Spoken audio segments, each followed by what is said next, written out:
வாக்களிக்க மாட்டார்கள்.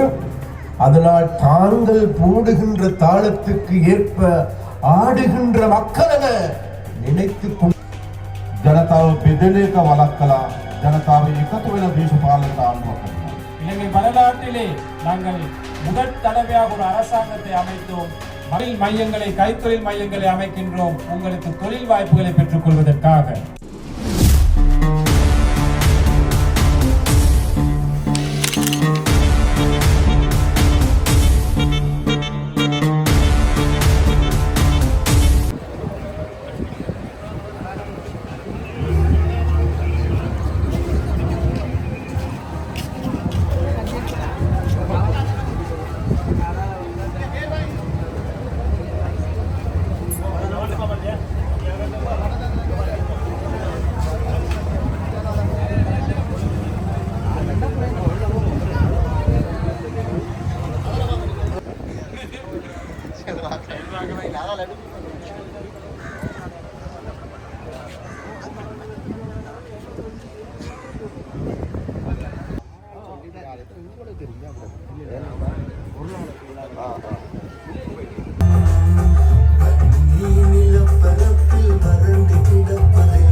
ஆளுநர் அவர்களே,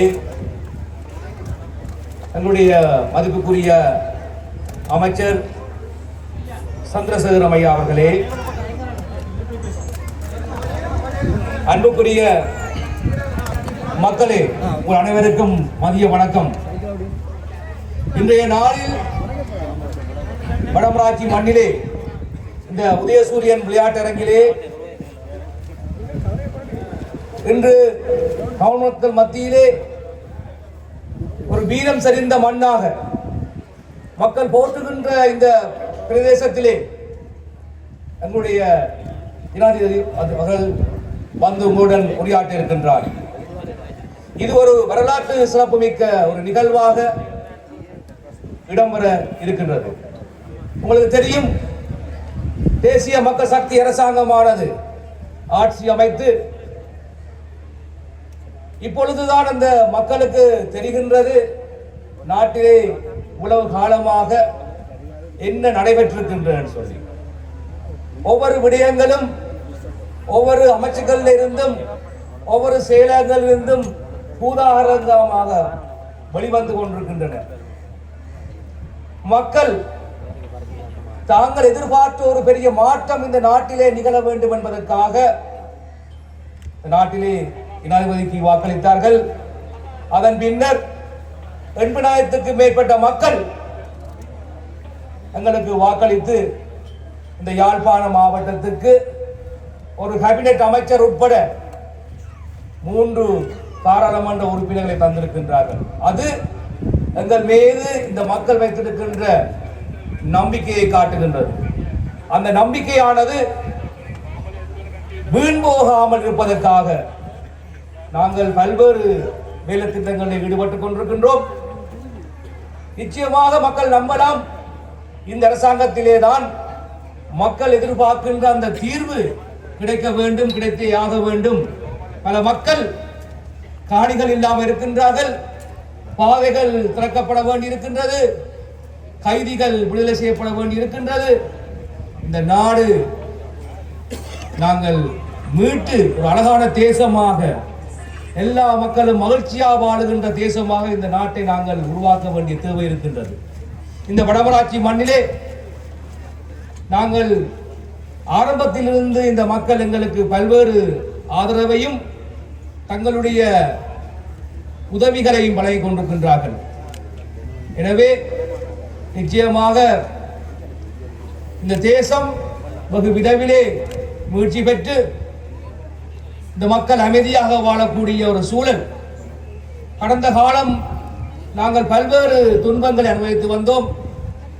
அந்த துன்பங்கள் நீங்கி அனைத்து மக்களும் சாந்தியும் சமாதானமாக ஒரு தாய் மக்களாக இன மத பேதமற்ற நாடாக உருவாகின்ற காலம் இப்பொழுது கனிந்துள்ளது.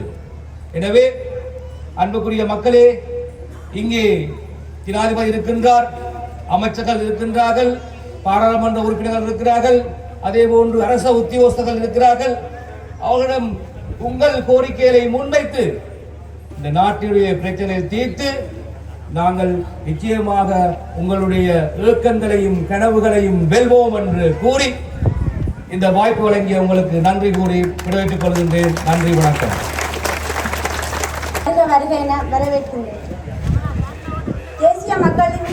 தேசிய மக்கள் சக்தியின் தலைவரும் ஜனாதிபதி ஆகிய அனுரகுமார திசாநாயக்கா அவர்களே, நெடுஞ்சாலையின் இங்கே வருகை தர இருக்கின்றார்கள். நெடுஞ்சாலையின் போக்குவரத்து அமைச்சர் திவான் ரட்நாயக்கா அவர்களே, ஜாழ் மாவட்ட அமைப்பாளர் கடத்தொழில் நீரியல் அமைச்சர் ராமலிங்கம் சந்திரசேகரம் அவர்களே, கூட்டுறவு அபிவிருத்தி பிரதி அமைச்சர் உபாலி சமரசிங்க அவர்களே, மற்றும் இந்த மண்ணிலே கூடியிருக்கின்ற அனைத்து மக்களையும் இந்த மதிய நேர வணக்கத்தை தெரிவித்துக் கொள்கின்றேன்.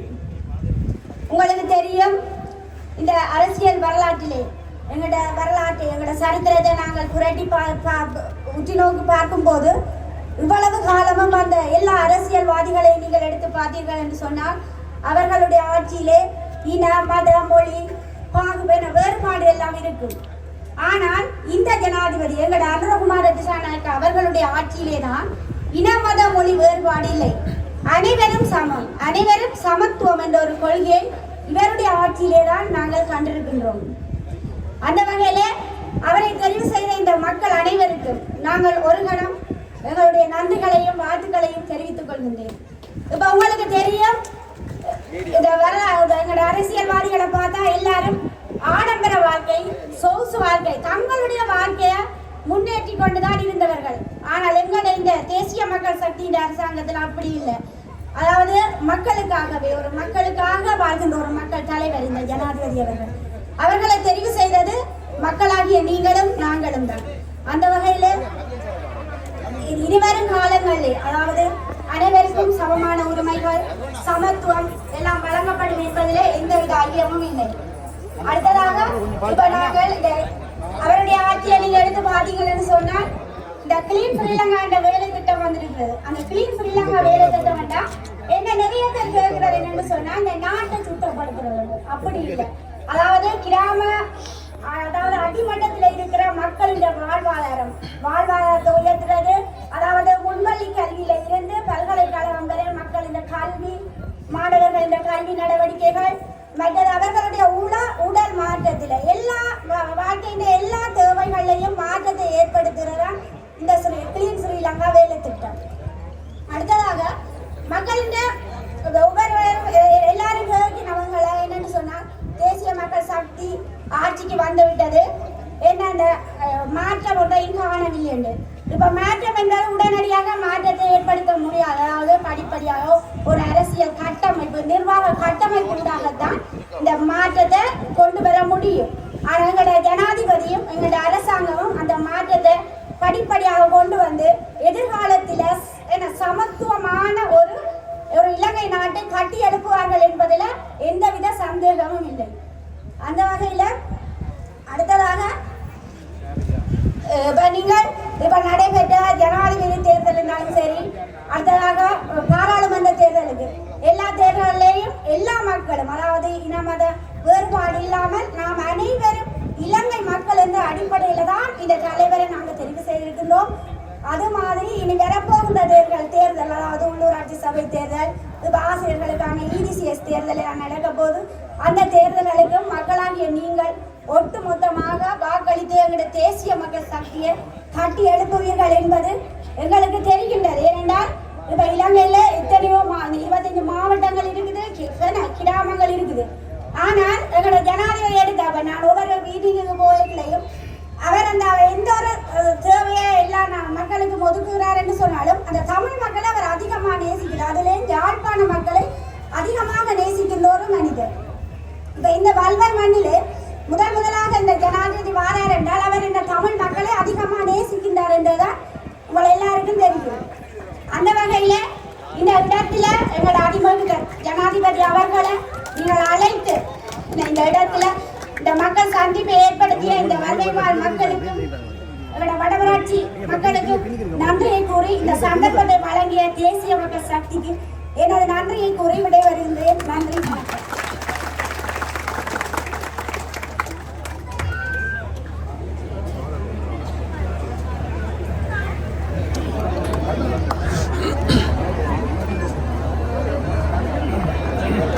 எல்லோருக்கும் வணக்கம். இப்பொழுது இவ்விடத்துக்கு வருகை தர இருக்கின்ற எங்களுடைய ஜனாதிபதி, உங்களுடைய ஜனாதிபதி அனுரகுமார திசாநாயக்க அவர்களே, அதே போன்று இந்த இடத்திற்கு கூடியிருக்கின்ற மத தலைவர்களே, எங்களுடைய பாராளுமன்ற உறுப்பினர்களான தோழர் இளங்குமரன் அவர்களே, தோழர் அஜீவன் அவர்களே, தோழர் ஸ்ரீ பவானந்த ராஜா அவர்களே, அதே போன்று அரசாங்க அதிபர் அவர்களே, எங்களுடைய ஆளுநர் அவர்களே, நீங்கள் இவ்வளவு நேரம் பார்த்து கொண்டிருந்த உங்களுடைய ஜனாதிபதி அனுரகுமார் திசாநாயக்க அவர்களுடைய வருகை, அவர்களை இந்த வல்வெட்டி மண் வருக வருக என்று அன்பாக வரவேற்கின்ற காட்சியை இப்பொழுது நீங்கள் கண்டு கொண்டிருக்கின்றீர்கள். அவருடைய வருகை என்பது இலங்கை வரலாற்றையே மாற்றளிக்கின்ற வருகையாகும். அவர்களுடைய வருகையானது இலங்கையுடைய சரித்திரத்தில் நான் நினைக்கின்றேன் கடந்த 50 வருடங்களுக்கு மேலாக இந்த வல்வெட்டி மண்ணுக்கு, வல்வெட்டித்துறை மண்ணுக்கு ஒரு ஜனாதிபதி வந்ததாக வரலாறு கிடையாது. ஆனால் இப்பொழுது கடந்த செப்டம்பர் மாதம் உங்களால் உருவாக்கப்பட்ட உங்களுடைய ஜனாதிபதி தோழர் அனுரகுமார் திசாநாயக்க அவர்கள் வருகிறார். அதே போன்று உங்கள் எல்லோருக்குமே தெரியும், இவ்விடத்திற்கு வருகை தந்திருக்கின்ற இந்த பருத்தித்துறை பரவட்டியில் வாழ்கின்ற, வெள்ளையடியில் வாழ்கின்ற அன்பார்ந்த சகோதர சகோதரிகளே, உங்கள் எல்லோருக்குமே தெரியும், இன்றைக்கு இந்த பிரதேசத்தில் வாழ்கின்ற உங்களுக்கு ஒரு முக்கியமான நாள். அது வேறு எதுவும் அல்ல, எங்களுடைய ஜனாதிபதி தோழர் அனுரகுமார திசாநாயக்க அவர்கள் உங்களுடைய பிரதேசத்திற்கு வருகை தந்திருக்கிறார். அது மிகவும் ஒரு சிறப்பு வாய்ந்த தருணம். ஏனென்றால் இலங்கை வரலாற்றில் 50 வருடங்களுக்கு மேலாக இந்த பிரதேசத்திற்கு ஒரு ஜனாதிபதி வந்ததாக வரலாறு கிடையாது. அப்படியானால் இன்றைய தலைமுறையினருக்கும் நேற்றைய தலைமுறையினருக்கும் சொந்தமாக இருக்கின்ற உங்களுடைய தலைவர் அனுரகுமார் திசாநாயக்க இன்றைக்கு முதல் தடவையாக இந்த வல்வெட்டி துறைக்கு வருகை தந்திருக்கிறார். அவர்களை வரவேற்பதற்கு நான் கூட ஆரம்பத்தில் நினைச்சேன், இருக்கின்ற மக்கள் எப்படி பார்ப்பார்கள், எப்படி கேட்பார்கள், அல்லது எப்படி இவர்களை வரவேற்பார்கள் என்று நான் யோசித்துக் கொண்டேன். ஆனால் இப்பொழுது பார்க்கின்ற பொழுது அனுர தோழர் லண்டனுக்கு போனால் லண்டன்லையும் சனம் நிறைஞ்சு படி, அமெரிக்காவுக்கு போன அமெரிக்காவிலையும் மக்கள் வெள்ளமென அணிதிரள்கின்றார். தென்னிலங்கையில காலியா மாத்திரையா இல்லை எல்லா பிரதேசங்களிலும் லட்சக்கணக்கான மக்கள் அணிதிரள்கின்றார். ஆனால் இப்பொழுது இந்த வல்வெட்டி நகரத்தை பார்க்கின்ற போது லண்டனுக்கு மாத்திரமல்ல, அமெரிக்காவுக்கு மாத்திரமல்ல, காலி மாத்திரைக்கு மாத்திரமல்ல, எதற்கும் சளைத்தவர்கள் அல்ல என்பதை இன்று வல்வெட்டித்துறை மக்கள் கொடுக்கிறார். அதனால் அந்த மக்களுக்கு எங்களுடைய நன்றி வாழ்த்துக்கள். அடுத்ததாக உங்களுக்கு எல்லோருக்குமே தெரியும், கடந்த காலங்களில் ஜனாதிபதி தேர்தல் நடைபெறுகின்ற போது இங்கிருக்கின்ற பெருவாரியான கட்சிகள், பெருவாரியான மக்கள் நினைத்துக் கொண்டிருந்தார்கள் தோழர் அனுரகுமார் திசாநாயக்கா வெல்ல போவது. ஏன் 2019ஆம் ஆண்டு நடைபெற்ற ஜனாதிபதி தேர்தலின் போது தோழர் அனுரவுக்கு கிடைத்தது 4 லட்சம் வாக்கு, வெறும் 3% வாக்கு. கோட்டாபய ராஜபக்சாவுக்கு 69 லட்சம் வாக்கு, சஜித் பிரேமதாசாவுக்கு 45 லட்சம் வாக்கு, தோழர் அனுராவுக்கு 4 லட்சம் வாக்கு. கணித சூத்திரத்தின் படி பார்த்தால் அனுரவனுடைய வெற்றி சாத்தியமே கிடையாது.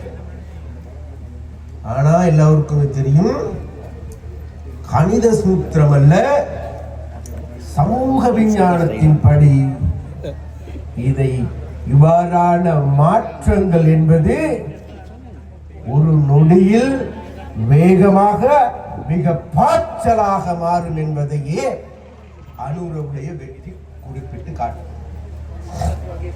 அதன் பொழுது ஒரு முக்கியமான வேலை என்ன, அனுர நாடு முழுவதும் கூடுதலான வாக்கெடுத்தார். யாழ்ப்பாணத்தில் வாக்கு ஜனாதிபதி ரணில் விக்ரமசிங்காவுக்கு 90,000 வாக்கு, சஜித்துக்கு 1 லட்சம் வாக்கு, அது இல்லாம நம்மட சங்குக்கும் வாக்களிச்சு போட்டு மிச்சம் இருந்துச்சு 28,000 வாக்குகள் தான் அனுர தோழருக்கு கிடைச்சு. ஆனா அனுர தோழர் அதுல சொன்னார் என்னன்னு கேட்டா, எனக்கு யாழ்ப்பாணத்தில் கிடைத்தது 28,000 வாக்குகள் தான், ஆனால் இலங்கையில வாக்கு வீத அதிகரிப்பில் யாழ்ப்பாணம் முதலாவது இடத்தில் இருக்கின்றது. அதன் பொழுது என்னிடம் ஊடகவியலாளர்கள் கேட்டார்கள், யாழ்ப்பாணத்தில் இன்றைக்கு நான் அன்றைக்கு சொன்னேன், யாழ்ப்பாணத்தில் இருக்கின்ற மக்கள் எங்களுக்கு 28,000 வாக்குகள் வலித்தாலும் கூட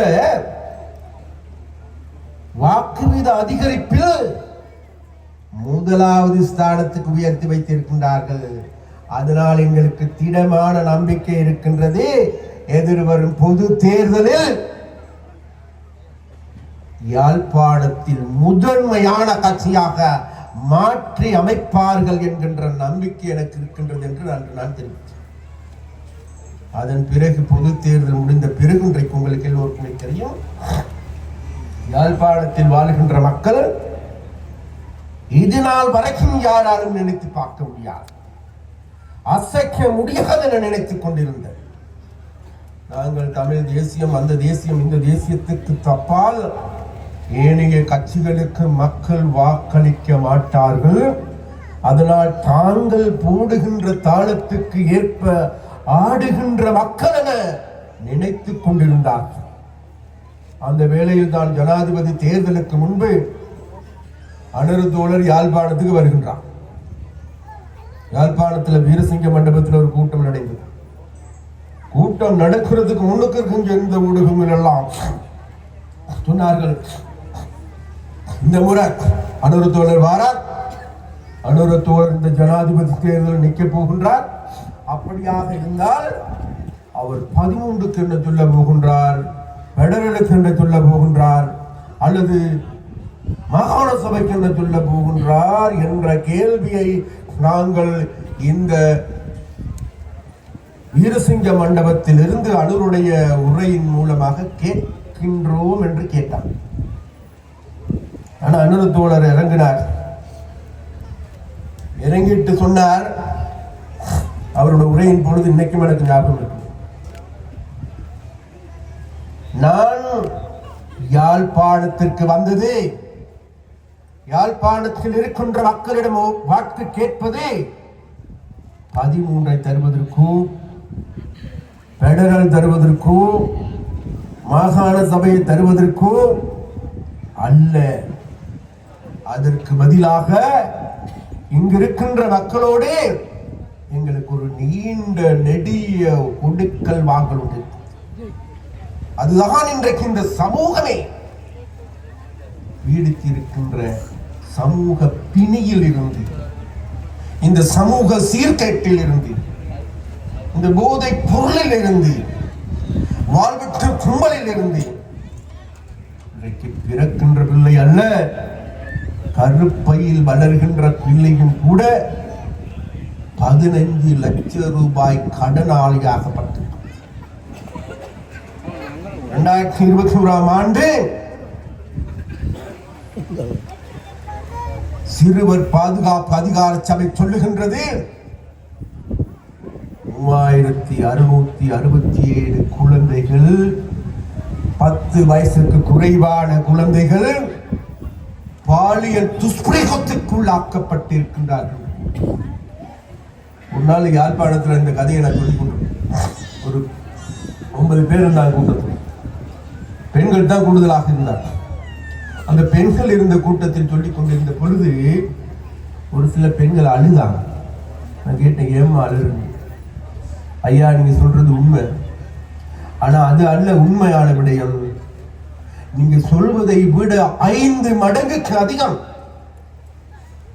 எங்களுடைய குடும்பங்களில் இருக்கின்ற அநீதி, குடும்பங்களில் ஏற்படுகின்ற பிரச்சனைகளில் அதை நாங்கள் வெளியில சொல்றதுக்கு வெட்கப்படும். குடும்பத்தினுடைய மானம் போய்விடும், பிள்ளையினுடைய எதிர்காலம் போய்விடும் என்று அஞ்சு நடுங்கி மூடி மறைச்சிருக்கின்றோம் ஐயா. அந்த அந்த வெளிப்பாடுதான் இந்த அழுகையாக வருகிறது. அப்படியானால் இங்க மாத்திரமில்லை, நாடு முழுவதும் இவ்வாறான நிலைமைகள். இன்றைக்கு எங்களுக்கு எல்லோருக்குமே தெரியும், யுத்தம் முடிஞ்சு 15 வருடங்கள் ஆகின்றது. இந்த 15 வருடத்திற்கு பிறகு நாங்கள் தேடி பார்க்கின்ற பொழுது எங்களுடைய பிரச்சனைகளை தீர்ப்பதற்கான அணுகுமுறைகளை கையாண்டார்களா, அல்லது அதற்கான அணுகுமுறைகளை கையாளுகின்ற நடவடிக்கை எடுத்தார்களா? இல்லை. இன்றைக்கு கூட 89,000க்கு அதிகமான விதவையருடைய கண்ணீர் இன்னமும் கண்ணீர்களாக, 22,000க்கு அதிகமான குழந்தைகள் தாங்களுடைய பெற்றோர்களை, தாயும் இல்லை தந்தையும் இல்லாது இன்னைக்கு அநாத இல்லங்களில் பரிதவிக்கின்ற நிலைமை இருக்கு. நேற்று நான் சந்தித்தேன் ஒரு அநாத இல்லங்களில் பராமரிப்பாளர். ஐயா, நான் உங்களை சந்திக்க வேண்டும் என்றார். ஏனென்றால் எங்களுடைய அனாதை இல்லங்களில் வாழுகின்ற எங்களுடைய குழந்தைகள் மழலைகள், எங்களுடைய பிள்ளைகள் படுகின்ற வேதனை சம்பந்தமாக உங்களோடு பேச வேண்டும் ஐயா. அவர்களை அந்த நரகத்தில் இருந்து மீட்டெடுக்க வேண்டும் ஐயா. அதனால ஒரு டைம் கொஞ்சம் தாங்களேன்னு கேட்டேன். நான் சொன்ன பிறகு நான் சந்திக்கின்றேன் 3ஆம் தேதி. அது மாத்திரமா, இன்றைக்கு எடுத்து பார்த்தாலும் கூட 140% வீடுகள் இன்னமும் கொட்டில்களாகவே இருக்கின்றது, வீடுகள் கிடையாது. அது மாத்திரமா, 160% ஏதோ ஒரு முறைசாரா விதத்தில் கடன்காரர்கள். தேடி பாருங்க, இன்னைக்கு அரசாங்க ஊழியர்கள், டீச்சர் மாற அவங்கள தேடி பாருங்க, யாராவது கடன் வாங்காம இருக்கின்றார்கள். வீட்டுக்கு கடன், மோட்டார் வாங்குறது கடன், பைக் வாங்குறது கடன், கார் வாங்குறது கடன், தாலி வாங்குறது கடன், பிள்ளைக்கு கல்யாணம் கட்டுறது கடன், ஏதோ ஒரு வழியில கடன் பொறியில சிக்கியிருக்கின்றவர்களாக இருக்கு. இன்னைக்கு நான் ஒரு 5 வருடத்துக்கு முதல் இதே வல்லூட்டு பிரதேசத்துல ஒரு பாடசாலையில வந்து ஒரு ஆசிரியர் சங்க மீட்டிங்ல பேசிக் கொண்டிருந்த பொழுது நான் அந்த நேரத்தில் கேட்டேன், முன்னருக்கு டீச்சர்மார் சொல்லுங்க, யாராவது கடன் வாங்காம இருக்கின்றவர்கள் யாரு? ஒரே ஒரு தங்கச்சி மாத்திரம் தெரிஞ்சு கைது, அது சின்ன பிள்ளை உண்டு, புதுசா வேலைக்கு. மற்றவர்கள் எல்லாரும் கடன்காரர். அந்த கடன் புரி ஒரு பக்கம், மறுபக்கம் தேடி பார்க்கின்ற பொழுது கடன் வாங்கி வாங்கிய கடனை திருப்பி செலுத்திக் கொள்ள முடியாது. கூடுதலாக பெண்கள் கடந்த காலங்களுக்கெல்லாம் மைக்ரோ பினான்ஸ் மூலமாக கடன் கொடுத்தான கிராமங்களுக்கு வந்து கிராமங்களில் கடன் வாங்கி கடனை திருப்பி செலுத்த முடியாது. கூடுதலாக தற்கொலை செய்து கொள்ளப்பட்ட பெண்கள் எங்க இருக்கின்றார்கள் என்றால் வேறு எதுவுமில்ல, வன்னி பிரதேசத்தில், முல்லைத்தீவு பிரதேசத்துல, வவுனியா பிரதேசத்துல மன்னார். அப்படியாக நான் யுத்தம் முடிஞ்சு 15 வருடங்களுக்கு பிறகு வாங்கிய கடனை திருப்பி செலுத்திக் கொள்ள முடியாது, கூடுதலாக தற்கொலை செய்து கொள்ளுகின்றவர்கள் எங்க இருக்கின்றார்கள்? முல்லைத்தீவு. வறுமை கோட்டின் கீழ் கூடுதலாக வாழுகின்ற மாகாணம் வட மாகாணம். அது கூடுதலாக இருக்கின்றது வேறு எதுவுமல்ல. முதலாவது மாவட்டம் முல்லைத்தீவு மாவட்டம், இரண்டாவது கிளிநொச்சி மாவட்டம். அது மாத்திரமா? அவை இவ்வாறான நிலைமைகளுக்கு நாங்கள் முகம் கொடுத்துக் கொண்டிருக்கிறோம். அப்ப அப்படியாக இருந்தால் அன்றைக்கு அனுரத்தோட சொன்னது வேறு எதுவுமல்ல, இந்த பொறியில இருந்து, இந்த அரக்கர்களிடம் இருந்து யாழ்ப்பாணத்தில் வாழுகின்ற மக்களை மீட்பதே எனது கடமை. அதுதான் அந்த மக்களுக்கும் எங்களுக்கும் இருக்கின்ற கொடுக்கல் வாங்க. கடந்த காலங்களில் நாங்கள் இந்த பிரதேசங்களுக்கு தேர்தல் பிரச்சாரங்களுக்காக சென்ற பொழுது, கதைத்த பொழுது, இங்க இருக்கின்ற அது வவுனியாவா, முல்லைத்தீவா, கிளிநொச்சியா, எல்லா பிரதேசங்களில் வாழ்கின்ற மக்கள் சொன்னார்கள், ஐயா உங்களுக்கு வேற எதுவும் வேணும் ஐயா, சொல்லுங்க. அனுரகுமார் தியானாயக்கடு சொல்லுங்க, எங்களை பிரதேசத்தில் இன்றைக்கு போதைப் பொருள் மலிந்து கிடக்கின்றது, வாழ்வெட்டு கும்பல் மலிந்து கிடக்கின்றது, எந்த நேரம் என்ன நடக்கும் என்றே தெரியாது, ஐஸ் பழக்கம் அதிகரித்திருக்கின்றது, எங்களுடைய பெண்கள் தனியாக நடமாட முடியாது, பஸ்ஸில் பயணம் செய்ய முடியாத ஒரு நிலைமை. இந்த நிலைமை தொடர முடியுமா?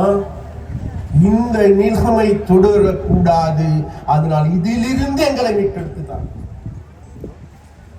அப்ப அனுரத்தோழர் மிக தெளிவாக சொன்னார், அன்றைக்கும் சொன்னார், இன்றைக்கு சொல்லுகின்றார். எங்களை நம்பி வாக்களித்த மக்கள், நாங்களும் இந்த மக்களை பார்க்கின்ற பொழுது கடந்த காலங்களில் இந்த நாட்டுடைய மக்களுக்காக வேண்டி தங்களை அர்ப்பணிப்பு செய்தவர்கள், லட்சக்கணக்கான தோழிகள் உயிர் தியாகம் செய்தவர்கள். அது மாத்திரமல்ல, சிறை வாழ்க்கையா அல்லது சித்திரவதைகளா நேரடியாக கண்டு அனுபவித்தவர்கள். அப்படியாப்பட்ட பரம்பரையில் வந்தவர்கள். எங்களுடைய கனவு வேறு எதுவுமல்ல, இந்த நாட்டை மக்கள் நிம்மதி பெருமூச்சு விடுகின்ற நாடாக மாற்றியமைக்க வேண்டும், நல்ல நாடாக மாற்றியமைக்க வேண்டும். அதுதான் எங்களுடைய கனவு, அதுதான் எங்களுடைய இலக்கு. அந்த இலக்கு இன்றைக்கு எட்டப்பட்டிருக்கும். கடந்த செப்டம்பர் மாதம் 14ஆம் தேதியும் 21ஆம் தேதியும் இருக்கின்ற மக்கள் எல்லோருமே சேர்ந்து தேசிய மக்கள் சக்தியை அரவணைத்துக் கொண்டார்கள். அதனால் அந்த வாக்களித்த மக்களுக்கு நாங்கள் சொல்லுகின்றோம், நன்றி நன்றி நன்றி என்று மீண்டும் சொல்லுகின்றோம். வாக்களிக்காத மக்களையும் ஆற தழுவிக் கொள்வதற்கு நாங்கள் தயார். என்றால் இனியும் இந்த நாட்டை பழைய பாதையில் செல்ல முடியாது. பழைய குருடி கதவத்தோட சொல்லி பழைய பாதையில இனிமேலும் போக முடியாது. இனி புதிய பாதை, அந்த புதிய பாதையை செப்பனிடுகின்ற வேலைக்கு தலைமை தாங்குகின்ற தலைவர் தான் வேறு யாரும் அல்ல, உங்களுடைய ஜனாதிபதி, உங்களுடைய தோழர் அனுரகுமார் திசாநாயக்கா. அதனால் அந்த அனுரகுமார் திசாநாயக்க அவர்கள் இன்றைக்கு உங்களோட ஊருக்கே வந்திருக்கிறார். வேற எதுவும் இல்லை. நீண்ட நாள் எங்களுக்கு ஒரு ஆசை இருந்துச்சு. கடந்த ஜனாதிபதி தேர்தலில் ஒரு ஆசை ஒன்று இருந்தது, இங்கு பருத்தித்துறைக்கு சரி வல்வெடுத்துறை சரி கொண்டு வர வேண்டும். ஆனா அன்னைக்கு முடியாமல் போனது, பிசி என்று போனது. ஆனா இப்போ ஒரு சந்தர்ப்பம் கிடைச்சிருக்கணும். அந்த சந்தர்ப்பம் என்பது வேற எதுவுமல்ல, அண்ணன் போல சொன்ன இங்க வந்து வேற எதுவும் இல்லை. முதல்ல இங்க உள்ள மக்களை பார்க்கும், நான் பேசுறதுல அந்த மக்களை பேச விடுவோம், அவர்களுடைய கருத்துக்களை பரிமாறிக்கொள்ளவும். அந்த பரிமாறிக்கொள்வதற்கின்ற வேலை திட்டத்தை சரியான முறையில் முன்னெடுங்க. நான் வாரேன்னு சொல்லி போன மாசமே டேட்டா கொடுத்துட்டார். 31ஆம் தேதி வருகின்றேன். அன்னைக்கு டிசிசி போட்டுக் கொள்வோம் காலையிலேயே. பின்னேரம் 2 கூட்டங்கள், இங்கு ஒரு கூட்டமும் அதே போன்று சாவகச்சேரியில் ஒரு கூட்டத்தையும் போட்டுக்கொண்டு அங்குள்ள மக்களை சந்திக்க வேண்டும் என்று நான் தீர்மானம். இது ஏன் நாங்கள் சந்திக்கின்றோம் என்றால், ஏன் நாங்கள் இவ்வாறு சந்திக்கின்றோம் என்றால் வேறு எதுவுமல்ல, எல்லாத்தையும் மாற்றி வைக்கக்கூடிய சக்தி வேறு யாரும் உள்ள மக்கள். அப்ப அந்த மக்களை தெளிவுபடுத்த வேண்டிய தேவை எங்களுக்கு இருக்கிறது. என்னோட மக்களை தெளிவுபடுத்தாவிட்டால் நிச்சயமாக மீண்டும் அந்த நரக வாழ்க்கைக்கு மக்களை அழைத்து செல்வதற்கு அரக்கர்கள் தயாராக இருக்கிறார்கள். அந்த அரக்கர் கூட்டம் சேர்ந்து கொண்டு சொல்லுகின்றது, நாங்கள் தான் சண்டியன் சண்டியன் என்று சொல்லிக் கொண்டு போகிறார்கள். அது ஒன்று தெரியும் நினைக்கிறவங்களுக்கு, சண்டியன் இல்லாத சந்தியில நொண்டியன் சண்டியன். அதனால அந்த சண்டியர்களுக்கு சொல்லுங்க, இப்ப உண்மையான சண்டியர்கள் வந்திருக்கின்றார்கள். அந்த சண்டியர்கள் என்பது வேறு யாரும் அல்ல, நீங்க மக்கள். மக்கள் நினைச்சா எதையும் சாதிக்க முடியும். மக்கள் நினைச்சா சண்டியர்கள் அல்ல, என்ன எல்லாத்தையும் நொண்டியர்களாக மாற்றி அப்படி மாற்றி அமைச்ச மக்கள். உங்களுக்கு தெரியும், கோட்டாபய ராஜபக்ச யாரை நினைச்சாங்களோ அடிச்சு விரட்ட முடியும். ராஜபக்சாக்கள் ஓடி போயிட்டு ஒளிந்து கொள்வதற்கு கூட இடமில்லாம போயிட்டு மறைந்திருந்தார்களே, முடியுமா? கோட்டாபய ராஜபக்சா போயிட்டு ஒவ்வொரு பிளைட்டுக்கும் போயிட்டு ஏறி இறங்கி ஒவ்வொரு விமான நிலையத்திலும் நாடோடி மாடி சுத்தி கொண்டிருந்தான், தெரியுமோ? நினைத்தார்கள் 69 லட்சம் வாக்குகள் எடுத்த யுத்தத்தில் வென்ற முழு குடும்பமே சேர்ந்து கொண்டிருந்த 69 லட்சம் 3 பெரும்பான்மை பெற்றுக்கொண்டு இருந்தவர்கள் மக்கள் அடித்து உதைத்து விரட்டினார்கள்.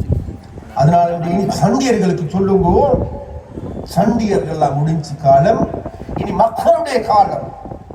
அந்த மக்களுடைய நாயகன் தான் வேறு யாரும் அல்ல, அனுரகுமார திசாநாயக்க அவர்கள். அந்த அனுரகுமார திசாநாயக்க அவர்கள் இன்றைக்கு உங்களை பார்ப்பதற்காக வந்திருக்கின்றார்கள். அவரை பார்ப்பதற்கு நீங்கள் வந்திருக்கிறீங்க. அதனால அவரோட பேச்சை கேட்கறதுக்கு நீங்க எல்லாம் ஆவலா இருக்கிறீங்க. அந்த நேரத்தில் என்னடா சந்திரசேகர் போட்டு ஒரே தான் அறுத்து கொண்டிருக்குன்னு நினைப்பீங்கன்னு எனக்கு தெரியும். இருந்தாலும் கூட அடுத்து அனுரத்தோழர் பேசுவார். அதனால வேண்டி எனது பேச்சை கேட்ட உங்களுக்கு எல்லாத்துக்கும் நன்றியும் வாழ்த்துக்களையும் தெரிவித்துக் கொண்டு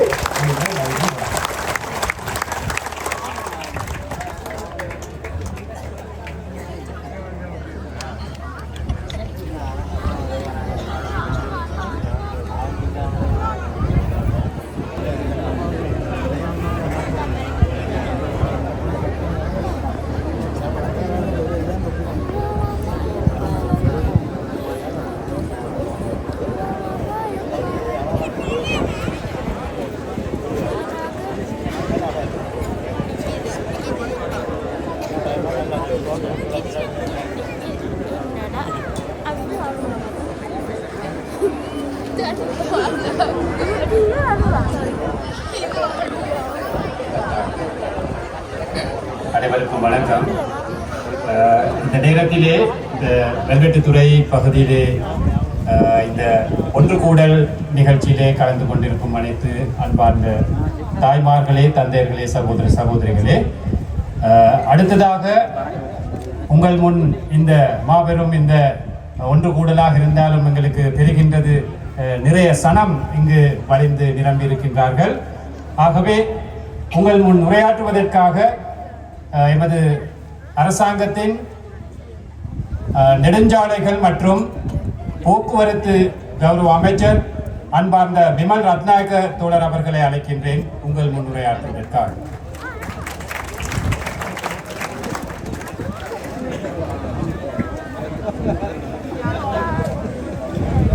வணக்கம், ආයුබෝවන්, අස්ලාම් අලයිකුම්.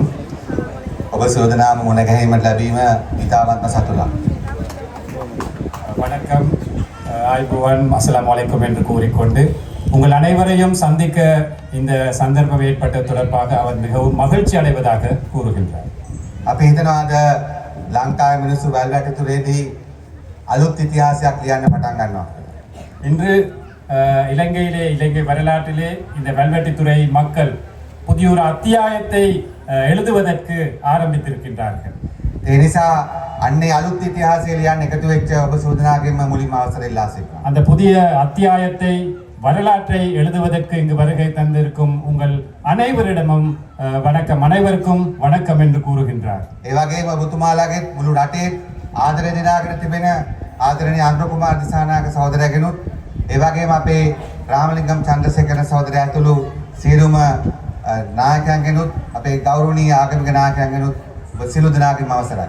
அதே போன்று இந்த நாட்டிலே அதிகப்படியான மக்களுடைய உள்ளங்களின் அந்த ஆதரவை வென்றெடுக்கும் எமது நாட்டின் ஜனாதிபதி அன்பார்ந்த அனுரகுமார திசாநாயக்க தோழர் அவர்களே, அதே போன்று எமது அமைச்சர் கடற்தொழில் நீரியல் அமைச்சர் அன்பார்ந்த ராமலிங்கம் சந்திரசேகர் தோழர் அவர்களே, அதே போன்று எமது கௌரவமிக்க மத தலைவர்கள் அனைவருக்கும், அதே போன்று அரசு துறையிலே இருக்கும் அதிகாரிகள் அனைவருக்கும் வணக்கம் என்று கூறிக்கொள்கின்றார். ඔබතුමාලා දන්නවා පසුගිය සැප්තැම්බර් මාසේ 21 වෙනිදාත් ඒ වගේම නොවැම්බර් මාසේ 14 වෙනිදා අපේ රටේ මිනිස්සු අලුතෙන් ඉතිහාසය ලියුවා. உங்கள் அனைவருக்கும் தெரியும், நமது நாட்டிலே கடந்த செப்டம்பர் 21ஆம் திகதியும் அதன் பின்பு நவம்பர் மாதம் 14ஆம் திகதியும் எமது நாட்டிலே மக்கள் புதிய ஒரு அத்தியாயத்தை எழுதினார்கள், புதிய ஒரு வெற்றியை பெற்றார்கள். අපේ රටේ මිනිස්සු උතුර දකුණ නැගෙනහිර බටහිර ඔක්කොම එකට එකතු කළා. நமது நாட்டு மக்கள் இலங்கையிலே தெற்கு வடக்கு கிழக்கு மேற்கு என்ற அனைத்து பகுதிகளையும் ஒரு இடத்திற்கு ஒரே பிடியிலே எல்லாரும் கை சேர்ந்தார்கள். දෙමළ මුස්ලිම් සිංහල කියන්නේ අපි ඔක්කොම එකයි කියන එක ඇති කළා ඒ දවස් දෙකේදී. அந்த இரு நாட்களிலும் அந்த பரிவேறுகளில் எங்களுக்கு விளங்குகின்றது, தமிழ் முஸ்லிம் சிங்களம் என்ற வேறுபாடு இல்லாமல் நாங்கள் அனைவருமே இலங்கையர்கள் என்ற அந்த செய்தியை அந்த வெற்றியின் பின்னாலே இருக்கின்றது. අපි හිතනවා එක ලංකාවක් බිහි වුණේ මේ සැප්තැම්බර් මාසේ 21 වෙනිදා කියලා. நாங்கள் நினைக்கின்றோம் ஒரு இலங்கை, எல்லாருடைய எதிர்பார்ப்போடு ஒரு இலங்கை உருவாகியது செப்டம்பர் 21ஆம் திகதி என்று. එහෙනම් අද අපේ රටේ සිංහල දෙමළ මුස්ලිම් ජනතාව එකට එකතු වෙලා තිබෙනවා. ஆகவே இன்று எமது நாட்டில் சிங்களம் தமிழ் முஸ்லிம் மக்கள் அனைவருமே ஒன்றாக சேர்ந்திருக்கின்றார்கள். ඒ අනුර කුමාර දිසානායක ජනාධිපති සහෝදරයා සහ දේශීය මක්කල් ශක්ති පක්ෂය වටා அது எமது நாட்டின் ஜனாதிபதி அன்றதோழர் சூழ, அதே போன்று தேசிய மக்கள் சக்தி சூழதான் இந்த மக்கள் அனைவருமே ஒன்றாக கைகோர்த்து நிற்கின்றார்கள். ඒ වගේම ලංකාවේ පුංචි මිනිස්සු අද ඔක්කොම එකට එකතු වෙලා තිබෙනවා. அதே போன்று இலங்கையிலே வாழ்கின்ற சாதாரண மக்கள் அனைவருமே இன்று ஒன்றாக சேர்ந்திருக்கின்றார்கள். මේ වැල්වැටතුරේ ඉන්න පොයින්ට් පේට් වල ඉන්න නැත්තම් කේකේස් වල ඉන්න මිනිස්සු තරක් නෙමෙයි, හම්බන්තොට ඒ වගේම බදුල්ල ඩෝරෙලිය මේ හැම පැත්තෙම මිනිස්සු අද සාමාන්‍ය පුංචි මිනිස්සු අද එකට කොටලා තියෙනවා එක ලංකාවක් හදලා ඒ ලංකාව ගොඩනගන්න. இன்று வெல்வெட்டித்துறை மட்டுமல்ல, பருத்தித்துறை அல்லது காங்கேசன் துறை, அது மட்டுமல்ல, இன்று அம்பாந்தொட்டை மாத்தறை காலி போன்ற பகுதிகளில் கூட இலங்கையிலே அனைத்து பகுதிகளிலுமே மக்கள் ஒன்று சேர்ந்திருக்கின்றார்கள். சாதாரண மக்கள் ஒன்று சேர்ந்திருக்கின்றார்கள் இந்த நாட்டை கட்டியெழுப்புவதற்காக. අද ඒ විදියට ලංකාවේ සිංහල දෙමළ මුස්ලිම් මිනිස්සු එකට එකතු වෙද්දී පුංචි මිනිස්සු දීවරයෝ ගොවියෝ කම්කරුවෝ ගුරුවරු සාමාන්‍ය මිනිස්සු එකට එකතු වෙද්දී අද ඔබට පේනවා ලංකාව ඉස්සරහට යන්න පටන් ගන්න තිබෙනවා. அவ்வாறு இந்த நாட்டிலே சாதாரண மக்கள் ஒன்றாக சேரும் போது இந்த நாட்டிலே இருக்கும் மீனவர்கள் அல்லது எமது ஆசிரியர்கள் அல்லது ஒவ்வொரு தொழில் துறையிலே ஈடுபடுபவர்கள், அரசு அதிகாரிகள், விவசாயிகள், இந்த அனைத்து மக்களும் இன்று இந்த நாட்டை கட்டியெழுப்பதற்காக ஒன்று சேரும் போது இந்த நாடு படிப்படியாக முன்னோக்கி செல்வதை எங்களுக்கு அவதானிக்க கூடியதாக இருக்கு. අද අනුරතෝලර ගිහිල්ලා දේශීය මක්කල් ශක්තිය ඇවිල්ලා ලංකාවේ සාමාන්‍ය මිනිස්සු එකට එකතු කරනකොට රටේ ජනතාවගේ සතුරෝ අද අපිට පේනවා ඒගොල්ලොත් එකතු වෙනවා.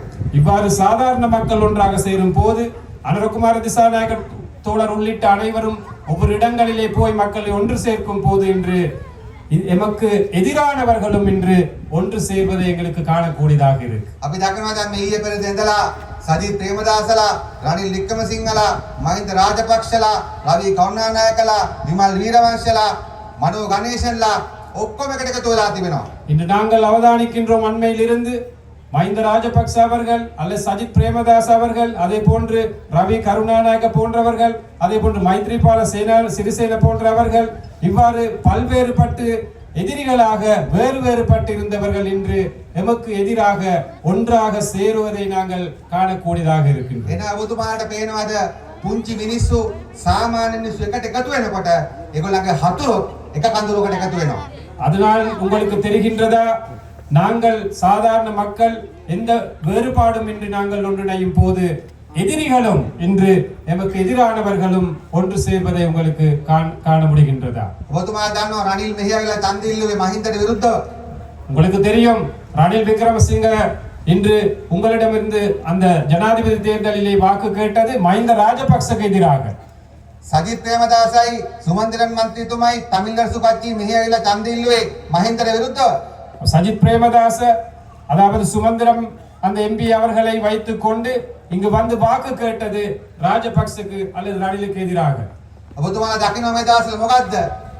ඒ දූෂිත ඒ රට විනාශ කරපු කණ්ඩායම අද එකට එකතු වෙන්න සාකච්ඡා කරමින් තිබෙනවා. ஆகவே உங்களுக்கு எதிராக இருந்தவர்கள் அவர்கள் வெவ்வேறாக இருந்தவர்கள் என்று ஒன்று சேர்வதற்காக கலந்துரையாடல்கள் செய்து கொண்டு එහෙනම් මේ இருக்கின்றார்கள். යාල්පාණම් වල පරතරයේ පත්වල වැල්වැටිතුරේ ඉන්න අපි ඔක්කොම සාමාන්‍ය පුංචි මිනිස්සු එකතු වෙලා අපි අදිෂ්ඨාන කරගන්න ඕන කම තිබෙනවා.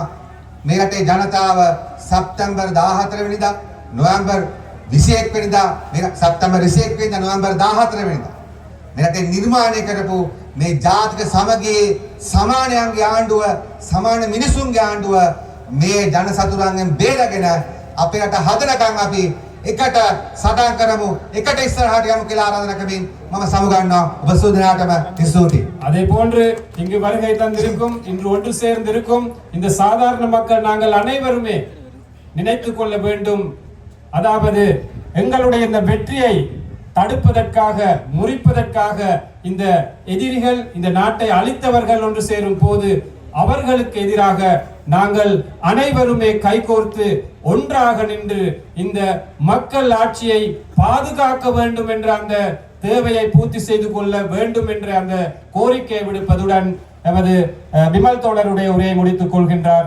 உங்கள் அனைவருக்கும் நன்றி, வணக்கம் என்று கூறிக்கொள்கிறேன்.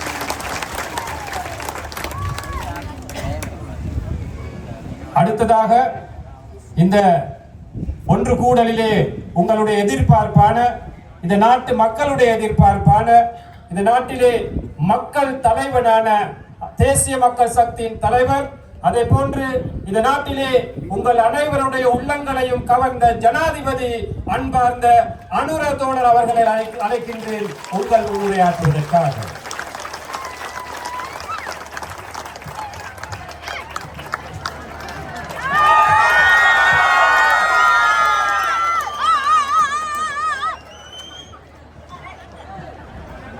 ගෞරවනීය අපේ හාමුදුරුවෝ වහන්සේලාගේ කුරුක්කල් කුමාරගේ අවසරයි. கௌரவமிக்க எமது மிக்கு மாரே, அதே போன்று எமது கௌரவமிக்க மத தலைவர்களே, அனைவருக்கும் வணக்கம். මේ අවස්ථාවට සම්බන්ධ වෙලා ඉන්න අපේ ප්‍රවාහන අමතුමා, ඒ වගේම දීවර අමතුමා, இந்நேரத்திலே கலந்து கொண்டிருக்கும் எமது அமைச்சர் நெடுஞ்சாலைகள் அமைச்சர், அதே போன்று கடற்தொழில் நீரியல் அமைச்சர், ඒ වගේම පාර්ලිමේන්තු මන්ත්‍රීවරුන් වන අපේ කුමරන් සහෝදරයා, රාම් සහෝදරයා, அதே போன்று பாராளுமன்ற உறுப்பினர்களான இளங்குமரன், රජීවන් සහෝදරයා, ராஜீவன் தோழர் அவர்கள், භවනානන්දන් සහෝදරයා, பவானந்தன் தோழர் அவர்கள் ඇතුළු සහභාගීලා ඉන්න අම්මලා තාත්තලා සහෝදර සහෝදරියන්ගේ අවසරයි. உள்ளிட்ட இங்கு கலந்து கொண்டிருக்கும் அனைவருக்கும் வணக்கம். පළමු කොටම තමුන්නාන්සේලා සියලු දෙනාටම අපි ස්තුතිවන්ත වෙනවා. පහුගිය මහා මැතිවරණයේදී මේ යාපනයේ දිස්ත්‍රික්කයේ මේ ප්‍රදේශවල විශාල ජනතාවක් අප කෙරෙහි විශ්වාස තබල ඡන්දෙ දුන්නා. முதற்கண் இங்கு கூடியிருக்கும் இந்த மக்களுக்கு, பொதுவாக யாழ்ப்பாணத்தில் இருக்கும் மக்களுக்கு இந்த கடந்த தேர்தல்களிலே தேசிய மக்கள் சக்தியின் வெற்றிக்காக பாடுபட்டு கஷ்டப்பட்டு எங்களுக்கு ஒத்துழைப்பை வழங்கிய தொடர்பாக அனைத்து மக்களுக்கும் இந்த நேரத்திலே நன்றியை தெரிவித்துக் கொள்கின்றேன். මේ ඡන්දය ජාතික ජනබලවේගයේ ආණ්ඩුවක් හදන්න විතරක් ඉවහල් වුණු උපයෝගී වුණු ඡන්දයක් නෙවෙයි. அந்த வாக்கு என்பது தேசிய மக்கள் சக்தியின் ஒரு அரசாங்கத்தை அமைப்பதற்காக மட்டும் வழங்கிய ஒரு வாக்கு அல்ல. තමුන්නාන්සේලා ඡන්දෙ දීලා අපේ මන්ත්‍රීවරු ගණනාවක් පාර්ලිමේන්තුවට ඇරියා. ඒක අපේ ආණ්ඩුව හදන්න ශක්තිය. நீங்கள் வாக்களித்து பாராளுமன்ற உறுப்பினர்களை பாராளுமன்றத்திற்கு அனுப்பி ஒரு அரசாங்கத்தை அமைப்பதற்காக ஒத்துழைப்பு வழங்கினீர்கள். அது எமக்கு பெரிய ஒரு சக்தி ஆகியது. හැබැයි ඊට වඩා ලොකුම ශක්තිය තමයි අපේ රටේ ජනතාව එකතු කරන්න තමුන්නාන්සලා ඡන්දෙ දුන්නා. அதையும் விட மிகப்பெரிய சக்தி தான் இந்த நாட்டிலே மக்கள் அனைவருமே ஒன்று சேர்ப்பதற்காகவும் அந்த வாக்களித்துள்ளீர்கள். அதுதான் மிகப்பெரிய சக்தியாக நாங்கள் இந்த தேர்தல் முடிவுகளிலே காண்கின்றோம்.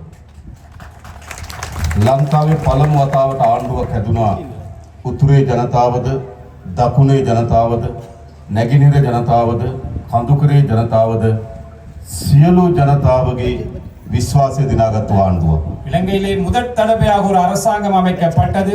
இலங்கையிலே வாழ்கின்ற வடமாகாண மக்கள், தென் மாகாண மக்கள், கிழக்கு, மேற்கு, மலையகம் இவ்வாறான அனைத்து மாகாணங்களையும் பகுதிகளையும் ஒன்று சேர்த்த ஒரு அரசாங்கம் தான் இம்முறை. දශක ගණනාවක් අපේ රටේ මොන වගේ දේශපාලනයක්ද තිබුණේ? பல வருட காலமாக பல தசாப்தங்களாக எமது நாட்டில் எவ்வாறான ஒரு அரசாங்கம் இருந்தது. උතුරේ වෙනම දේශපාලනයක්, දකුණේ වෙනම දේශපාලනයක්, කඳුකර නැගෙනහිර වෙනම දේශපාලනයක්. ඒ විදිහට තමයි දේශපාලනය තිබුණේ. வடக்கிலே ஒரு தனியான அரசியல், தென் பகுதியிலே இன்னொரு தனியான அரசியல், மலையகம் அல்லது கிழக்கு மேற்கு தனித்தனியான அரசியல் தான் காணப்பட்டதாக இருந்தது. අපේ රටේ පැරණි දේශපාලකයෝ අපේ ජනතාව බෙදලා දේශපාලනයක හිටියේ. எமது நாட்டிலே பழைய அரசியல்வாதிகள், எங்களுக்கு முன்னிருந்த அரசியல்வாதிகள் மக்களை பிரித்துத்தான் அரசியலை செய்தார்கள். ඒක කොච්චර බෙදුවද කියනවනම් යුද්ධයක් ඇති වෙනකම් බෙදුවා. எவ்வளவு பிரித்தாலும் கொள்கையை கடைபிடித்தார்கள் என்று கூறினால் ஒரு யுத்தம் உருவாகும் அளவுக்கு மக்களை பிரித்தாலும் கொள்கையை உட்படுத்தினார்கள். ඒ නිසා අපේ පරම්පරාව යුද්ධ කරගත්තා. ஆகவே எமது பரம்பரை யுத்தம் செய்து கொண்டார்கள். අපේ පරම්පරාව සැකය, අවිශ්වාසය, ක්‍රෝධය, වෛරය වපුරලා ජීවත් වුණා. எமது அந்த காலகட்டம் என்பது, எமது பரம்பரை என்பது சந்தேகம் அல்லது எதிர் மனப்பான்மை இவ்வாறான பல்வேறுபட்ட அந்த முரண்பாடுகளோடு தான் நாங்கள் வாழ்ந்து கொண்டிருந்தோம். අපිට තවත් බෙදෙන්න ඕනද? எங்களுக்கு இன்னும் பிரிய வேண்டுமா? බෙදෙන්න ඕනද? பிரிய வேண்டுமா? අපි ලංකාවේ පළමු වතාවට ආණ්ඩුවක් හැදුනා. ජනතාව බෙදෙන එක වළක්වලා ජනතාව එකතු වෙන දේශපාලනයකට ආණ්ඩුවක් හැදුනා. இலங்கை வரலாற்றிலே நாங்கள் முதற் தடவையாக ஒரு அரசாங்கத்தை அமைத்தோம். மக்களை பிரிப்பதற்கு பதிலாக மக்களை ஒன்று சேர்க்கும் ஒரு அரசாங்கத்தை நாங்கள் அமைத்தோம். මේ ගම්වලට මීට කලින් රාජ්‍ය නායක ජනාධිපතිවරු ඇවිල්ලා තියෙනවද? இந்த பகுதிகளுக்கு அரசாங்கத்திலே பெரிய அதிகாரிகள் அல்லது ஜனாதிபதி போன்றவர்கள் இதற்கு முன் வருகை தந்திருக்கின்றார்களா? ඇයි? ஏன் அது? බෙදුණු ආණ්ඩුවක් වෙනකොට එහෙමයි. ஒரு பிரிந்திருக்கும் அரசாங்கம் இருக்கும் போது அப்படித்தான். හැබැයි දැන් තියෙන්නේ බෙදීම අවසන් කරපු එකතු කරන ආණ්ඩුවක්. ඒ නිසා තමයි අපි වැලිවැටි තුරේට ඇවිල්ලා මේ දහස් ගණන් අම්මලා තාත්තලා සහෝදර සහෝදරියන් හම්බ වෙන්නේ. இன்று இருப்பது மக்களை பிரிப்பதற்கு பதிலாக மக்களை ஒன்று சேர வைக்கும் ஒரு அரசாங்கம். ஆகவே தான் நாங்கள் இன்று வெல்வெட்டி துறைக்கும் வந்து உங்களை நாங்கள் சந்தித்து இவ்வாறு கதைக்கின்றோம். මේ හයිය මේ එකතු වීම අපි යලි වෙන් වෙන්න ඉඩ දෙනවද? இவ்வாறு நாங்கள் ஒன்று சேர்ந்ததை மீண்டும் ஒரு முறை பிரிப்பதற்கு அளிப்போமா? අපි ඈත්කවද? நாங்கள் இன்னும் ஒதுங்குகிறோமா? අපි ඔක්කොම එකතු වෙන්න ඕන. இல்லை, நாங்கள் அனைவருமே ஒன்றாக சேர வேண்டும். මම මේ සැරේ අයවැය ලේඛනයට දානවා අලුත් යෝජනාවක්. இம்முறை வரவு செலவு திட்டத்திற்கு தோழர் புதிய ஒரு யோசனை போடுகின்றாராம். අපේ රටේ හැම වෙලාවම තියෙන්නේ අපි එකිනෙකාට වෙනස් වූ උත්සව. நாங்கள் அனைவருக்குமே இந்த நாட்டிலே வாழ்கின்ற ஒவ்வொரு சாரார் ஒவ்வொரு இனத்திற்கு இருப்பது வெவ்வேறான விழாக்கள், வைபவங்கள். තයි පොංගල් උත්සවය දෙමළ ජනතාව, හින්දු ජනතාව සමරනවා. தைப்பொங்கல் இந்து தமிழ் மக்கள் கொண்டாடுகிறார்கள். වෙසක් උත්සවය බෞද්ධ ජනතාව සමරනවා. விசாக் பண்டிகை பௌத்தர்கள் கொண்டாடுகிறார்கள். ක්‍රිස්තියානි ජනතාව නත්තල් සමරනවා. கிறிஸ்தவர்கள் நத்தாரை கொண்டாடுகிறார்கள். ඉස්ලාම් ජනතාව රාමසාන් සමරනවා. இஸ்லாமியர்கள் ராமசானை கொண்டாடுகிறார்கள். හැබැයි දෙමළ, සිංහල, මුස්ලිම්, බෞද්ධ, හින්දු, කතෝලික, ඉස්ලාම් අපි ඔක්කොම එකතු වෙලා සමරන දිනයක් ඕනේ නැද්ද අපිට? ஆனால் சிங்களவர் தமிழர் முஸ்லிம் என்ற வேறுபாடு இல்லாமல் பௌத்தம் இந்து கத்தோலிக்க இஸ்லாமியர் என்ற வேறுபாடு இல்லாமல் நாங்கள் அனைவருக்குமே ஒன்றாக சேர்ந்து கொண்டாட வேண்டிய ஒரு விழா வேண்டுமா வேணாமா? අපි සැලසුම් කරලා තියෙනවා.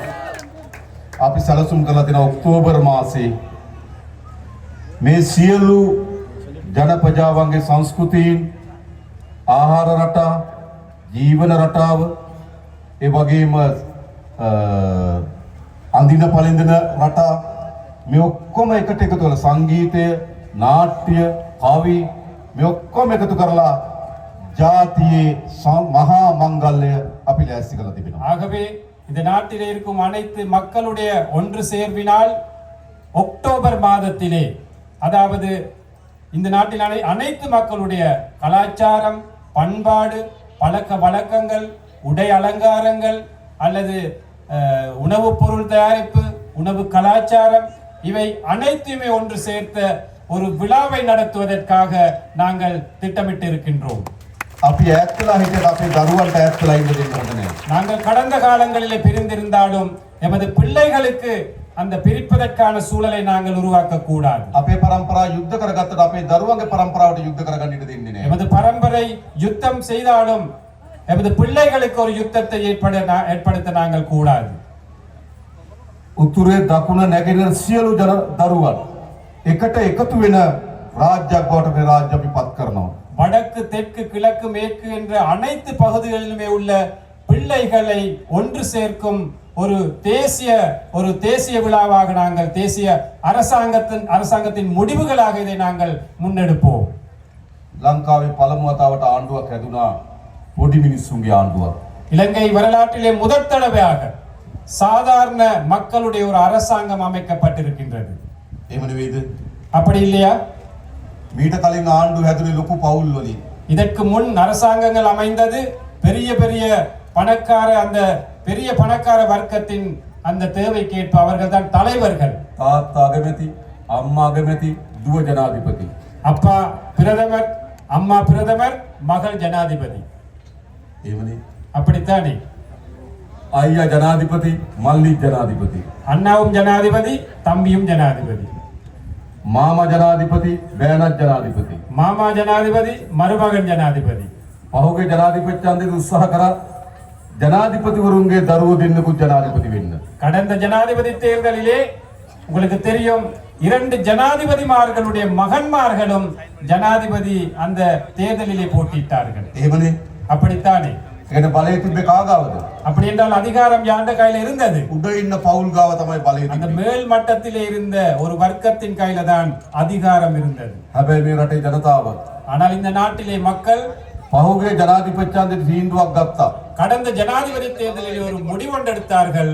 උඩ පවුල් වලින් மேல்மட்ட அந்த வர்க்கத்தில் இருந்து බලය පහළ පවුල් අතර මාරු කරන්න. அந்த அதிகாரத்தை சாதாரண மக்களோட கையிலே வழங்க வேண்டும் என்று. හොඳ නැද්ද? நல்லவா கெட்டதா? නල්ලව. දැන් අපිට තියෙන මොකද්ද? இப்போ எங்கள் முன் இருக்கும் දැන් හදලා තියෙනවා පොඩි මිනිස්සුන්ගේ ආණ්ඩුවක්. இப்போ எமக்கு முன் சாதாரண மக்களுடைய ஒரு அரசாங்கம் இருக்கின்றது. අපේ රාමලිංගම් සහෝදරලා, எமது ராமலிங்கம் தோழர், අපේ කුමරන් සහෝදරලා, எமது குமரன் தோழர், අපේ සහෝදරවරු எமது அனைத்தும் தோழர்கள். මේ කිසි කෙනෙක් පවුල් වලින් බලය ආපු අය නෙවෙයි. இவர்கள் யாருமே குடும்பத்தில் வாழையடியாக அதிகாரத்திற்கு வந்தவர்கள் அல்ல. සාමාන්‍ය මිනිස්සුන්ගේ දරුවෝ. சாதாரண மக்களுடைய பிள்ளைகள். මේ ප්‍රදේශයේ අපේ විශාල වැඩ කොටසක් වැඩ කරන இந்த பகுதியிலே நிறைய வேலைகள் செய்கின்றோம். මේ රැස්වීම ලෑස්ති කරන්න විශාල වෙහෙසක් දරපු இந்த கூட்டத்தை ஏற்பாடு செய்வதற்கு கூட அதிகளவாக பாடுபட்ட අපේ රූපන් සහෝදරය எமது ரூபன் தோழர். සාමාන්‍ය මිනිස්සු අපි. சாதாரண மக்கள் நாங்கள். එහෙනම් දැන් ආණ්ඩුවක් හැදලා තියෙන මොන වගේ ආණ්ඩුවක්ද? ஆகவே ஒரு அரசாங்கம் அமைந்திருக்கின்றது. எவ்வாறான அரசாங்கம்? අපේ ආණ්ඩුව. எமது அரசாங்கம். එහෙම නෙවෙයිද? அப்படி இல்லையா? මේක කාගේ ආණ්ඩුවද? இது யாருடைய அரசாங்கம்? අපේ ආණ්ඩුව. எமது අපි அரசாங்கம். ඔක්කොගේම ආණ්ඩුව. எமது அனைத்து மக்களுடைய அரசாங்கம். එහෙනම් අපිට අභියෝග කීපයක් තියෙනවා. ஆகவே எங்களுக்கு நிறைய சவால்களும் இருக்கின்றன. පළමු කොට මේ ග්‍රාමීය ජනතාවගේ දුප්පත් භාවය නැති කරන්න ඕන. முதலாவதாக இந்த கிராமிய வறுமையை நாங்கள் ஒழித்து கட்ட வேண்டும். එහෙම නෙවෙයිද?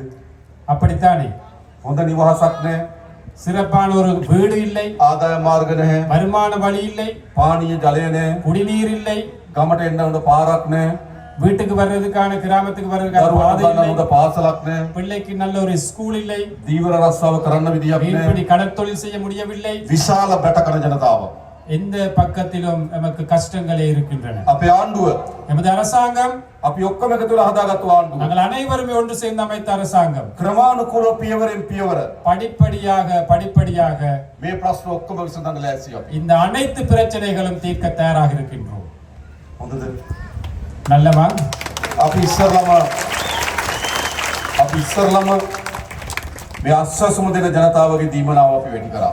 நாங்கள் ஏற்கனவே இந்த நலன்புரி கொடுப்பனவு, அஸ்வசும கொடுப்பனவு கொடுப்பதை நாங்கள் நீடித்து அந்த அளவை கூட்டியிருக்கின்றோம். අපේ දුප්පත් අම්මා තාත්තගේ දරුවට ඉස්කෝලේ යන්න පාසල් පොත්පත් මිලදී ගන්න විදිහක් නැහැ. எங்களோட வறுமைக்குட்பட்ட பெற்றோர்களுக்கு தனது பிள்ளையை பாடசாலைக்கு அனுப்புவதற்கு அந்த பாடசாலை உபகரணங்களை பெற்றுக்கொள்ள முடியாமல் இருந்தது. අපි අස්වැසුම ලබන සියලු පවුල් වල දරුවන්ට රුපියල් 6000ක් දුන්න පාසල් පොත් උපකරණ அந்த මිලදී. அஸ்வசும கொடுப்பனவை பெற்றுக்கொள்ளும் பெற்றோர்களுக்கு, அந்த பிள்ளைகளுக்கு வழங்குவதற்காக 6000 ரூபாய் நிதி ஒதுக்கினம் பாடசாலை உபகரணங்களை பெற்றுக்கொள்வதற்காக. ඒ විතරක් නෙවෙයි දැන් අපි තීන්දුවක් ගත්තා.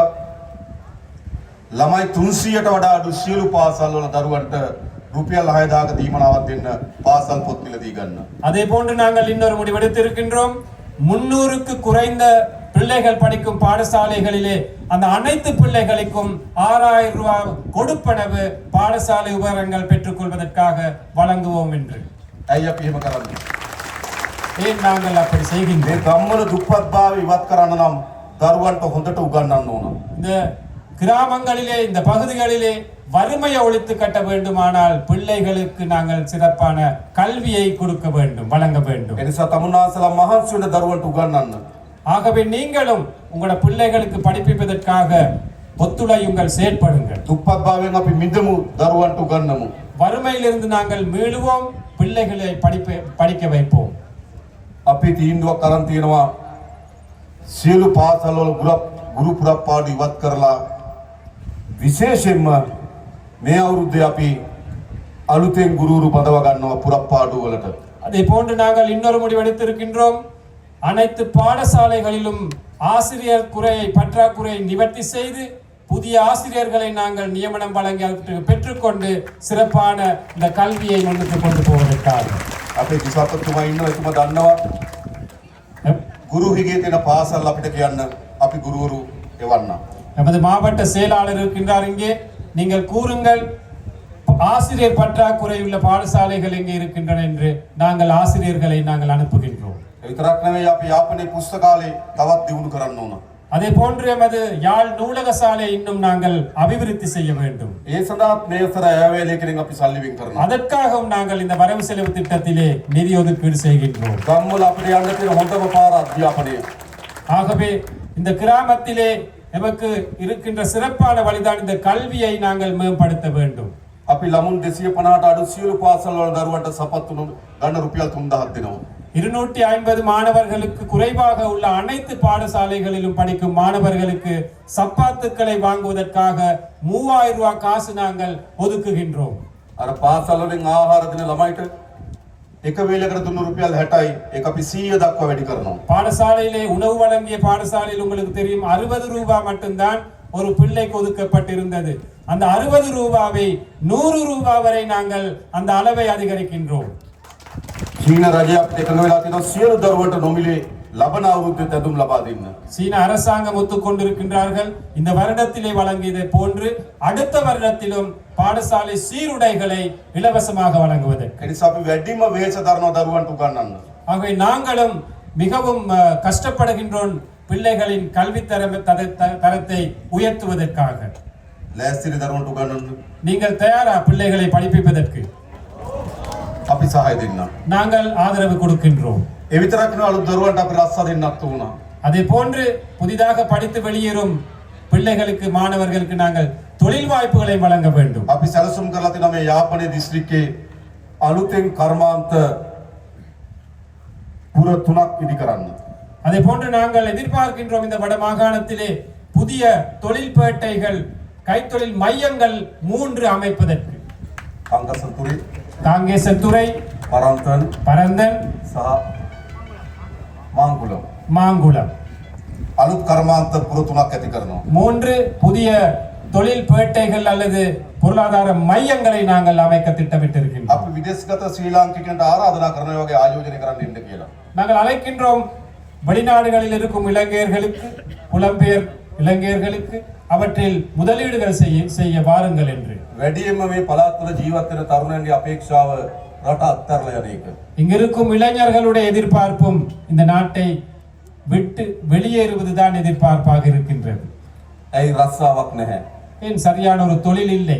අපි කර්මාන්ත පුර ටික හදන්නම් ඕගොල්ලෝගේ දරුවන්ට රස්සා ටික හොයලා දෙන්න. நாங்கள் அந்த தொழில் மையங்களை, கைத்தொழில் மையங்களை அமைக்கின்றோம் உங்களுக்கு தொழில் வாய்ப்புகளை பெற்றுக் கொள்வதற்காக. ඒ වගේම මේ අවුරුද්දේ අපි රජයේ පුරපාඩු පුරවන්නත් බලාපොරොත්තු වෙනවා. அதே போன்று இந்த வருடத்திலே நாங்கள் அரச துறையில் இருக்கும் வெற்றிடங்களை நிரப்புவதற்கும் எதிர்பார்க்கின்றோம். විශේෂයෙන්ම අපි අපේ පොලිසිය වල විශාල හිගයක් තියෙනවා දෙමළ භාෂාව කතා කරන අය. நமது போலீஸ் துறை எடுத்துக்கொண்டால், காவல்துறை எடுத்துக்கொண்டால் மிகப்பெரிய வெற்றிடம் ஒன்று இருக்கின்றது. தமிழர்கள் அந்த போலீஸ் துறையிலே குறைவாகத்தான் இருக்கின்றார்கள். අපි මේ අවුරුද්දේ පොලිසියට අලුතෙන් 2000ක් බඳවා ගන්න බලාපොරොත්තු වෙනවා. දෙමළ තරුණයන්ට අපි ආරාධනා කරනවා පොලිසියට බැඳෙන්න කියලා. நாங்கள் எதிர்பார்க்கின்றோம் கிட்டத்தட்ட 2000 பேர் போலீஸ் துறைக்கு இணைத்துக் கொள்வதற்காக நாங்கள் இங்கிருக்கும் தமிழ் இளைஞர்களை நாங்கள் அழைக்கின்றோம். போலீஸ் துறையிலே நாங்கள் இணைந்து செயல்படுவோம் என்று. මොකද ලෑස්තිද? நீங்கள் தயாரா පොලිසියට බැඳෙන්න? போலீஸில் இணைவதற்கு? ඔව්. ඒ මොකද පොලිසිය හරි වැදගත් කාර්යයක් කරන අපේ ගම්වල ආරක්ෂාවට සාමයට විශාල වැඩ කොටසක් කරනවා. ஏனென்றால் போலீஸ் துறை எடுத்துக்கொண்டால் எமது கிராமங்களிலே அமைதியை பாதுகாப்பதற்காக பெரிய ஒரு சேவை செய்கின்றார்கள். ඒකට මේ භාෂාව කතා කරන නිලධාරීන් අවශ්‍යයි. அதற்கு அந்த மொழியிலே, அந்த கிராமத்தில் வாழும் மக்களிட மொழியில் கதைக்கும் அந்த அதிகாரிகள் தேவை. ඒ වගේම මේ පළාත් වල වේගයෙන් මත්ද්‍රව්‍ය පැතිරෙමින් යනවා. அதே போன்று எங்களுக்கு தெரியும் இந்த பகுதிகளில் கூட பாரிய அளவிலே போதை வஸ்து இந்த பாவனை அந்த விஸ்தரிப்பு நடந்து கொண்டிருக்கின்றது. අපේ තරුණ පරම්පරාව විශාල ලෙස මත්ද්‍රව්‍ය වලට ගොදුරු වෙමින් තිබෙනවා. நமது இளம் சமுதாயம் இந்த போதை வஸ்துக்கு பெருமளவாக அடிமைப்பட்டு வருகிறார்கள். අපි මේක නතර කරන්න තාමත් ශක්තිමත් වැඩපිළිවෙලක් හදලා තියෙනවා. இதை நிறுத்துவதற்காக நாங்கள் பெரும் சக்தி வாய்ந்த ஒரு திட்டத்தை நாங்கள் முன்னெடுத்து හැබැයි வருகின்றோம். ඔයගොල්ලන්ගේ සහායත් අවශ්‍යයි. ஆனால் அதற்கு உங்களுடைய ஒத்துழைப்பும் எங்களுக்கு தேவைப்படுகின்றது. අපි එකතු වෙලා මේ මත්ද්‍රව්‍ය තුරන් කරමු. நாங்கள் ஒன்றிணைந்து இந்த போதை வஸ்து பிரச்சனையை தோற்கடிப்போம். ඒ වගේම අපි දන්නවා විශාල ඉඩම් ගැටලුවක් තියෙනවා මේ යාපනයේ ජීවත් වෙන ජනතාවට. அதே போன்று இந்த யாழ் மாவட்டம் அல்லது வடமாகாணத்தை எடுத்துக்கொண்டால் காணி பிரச்சனை என்பது பெரிய ஒரு பிரச்சனையாக இருக்கின்றது. අපේ ප්‍රතිපත්තිය எமது கொள்கை ජනතාවගේ ඉඩම් ජනතාවට ලබා දිය යුතුයි. எமது கொள்கை மக்களுடைய காணியை மக்களுக்கு வழங்க வேண்டும் என்பது. ආරක්ෂාවට සංවර්ධනයට ආණ්ඩුවට ඉඩම් පවරා ගැනීමේ අයිතිය තියෙනවා. பாதுகாப்புக்கு, அபிவிருத்திக்கு காணியை எடுத்துக்கொள்ளும் உரிமை அரசாங்கத்துக்கு இருக்கின்றது. ඒත් බොරුවට ඉඩම් තියාගෙන ඉන්න බෑ. ஆனாலும் பொய்யுக்கு காணியை அரச தரப்பிலே வைத்துக் கொள்வது தவறு. අපි දන්නවා තාමත් පවුල් විශාල 1500කට ආසන්න ප්‍රමාණයක් නේද? 1500කට වැඩි ප්‍රමාණයක් තාමත් අවතන් කඳුළු වල ඉන්නවා. எங்களுக்கு தெரியும் இன்னமும் கிட்டத்தட்ட 1500 குடும்பங்கள் இன்னமும் அகதி முகாம்களில் அல்லது இடம்பெயர் முகாம்களிலே வாழ்கின்றார்கள். நபர்கள் மன்னிக்கணும்.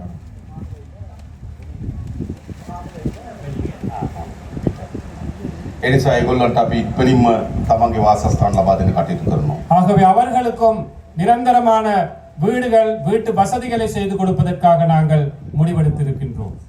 අපි ඉඩම් ගැටලුව විසඳන්නම්. நாங்கள் காணி பிரச்சனை தீர்க்கின்றோம். ඒ විතරක් නෙවෙයි ගම්වල அது மட்டுமல்ல, கிராம மட்டத்திலே විශාල ලෙස පාරවල් කඩා වැටලා තියෙන්නේ. நிறைய பாதைகள் போக இயலாத ஒரு நிலையில இருக்கின்றன. ගම් වතුර නිසා හානි වුණා.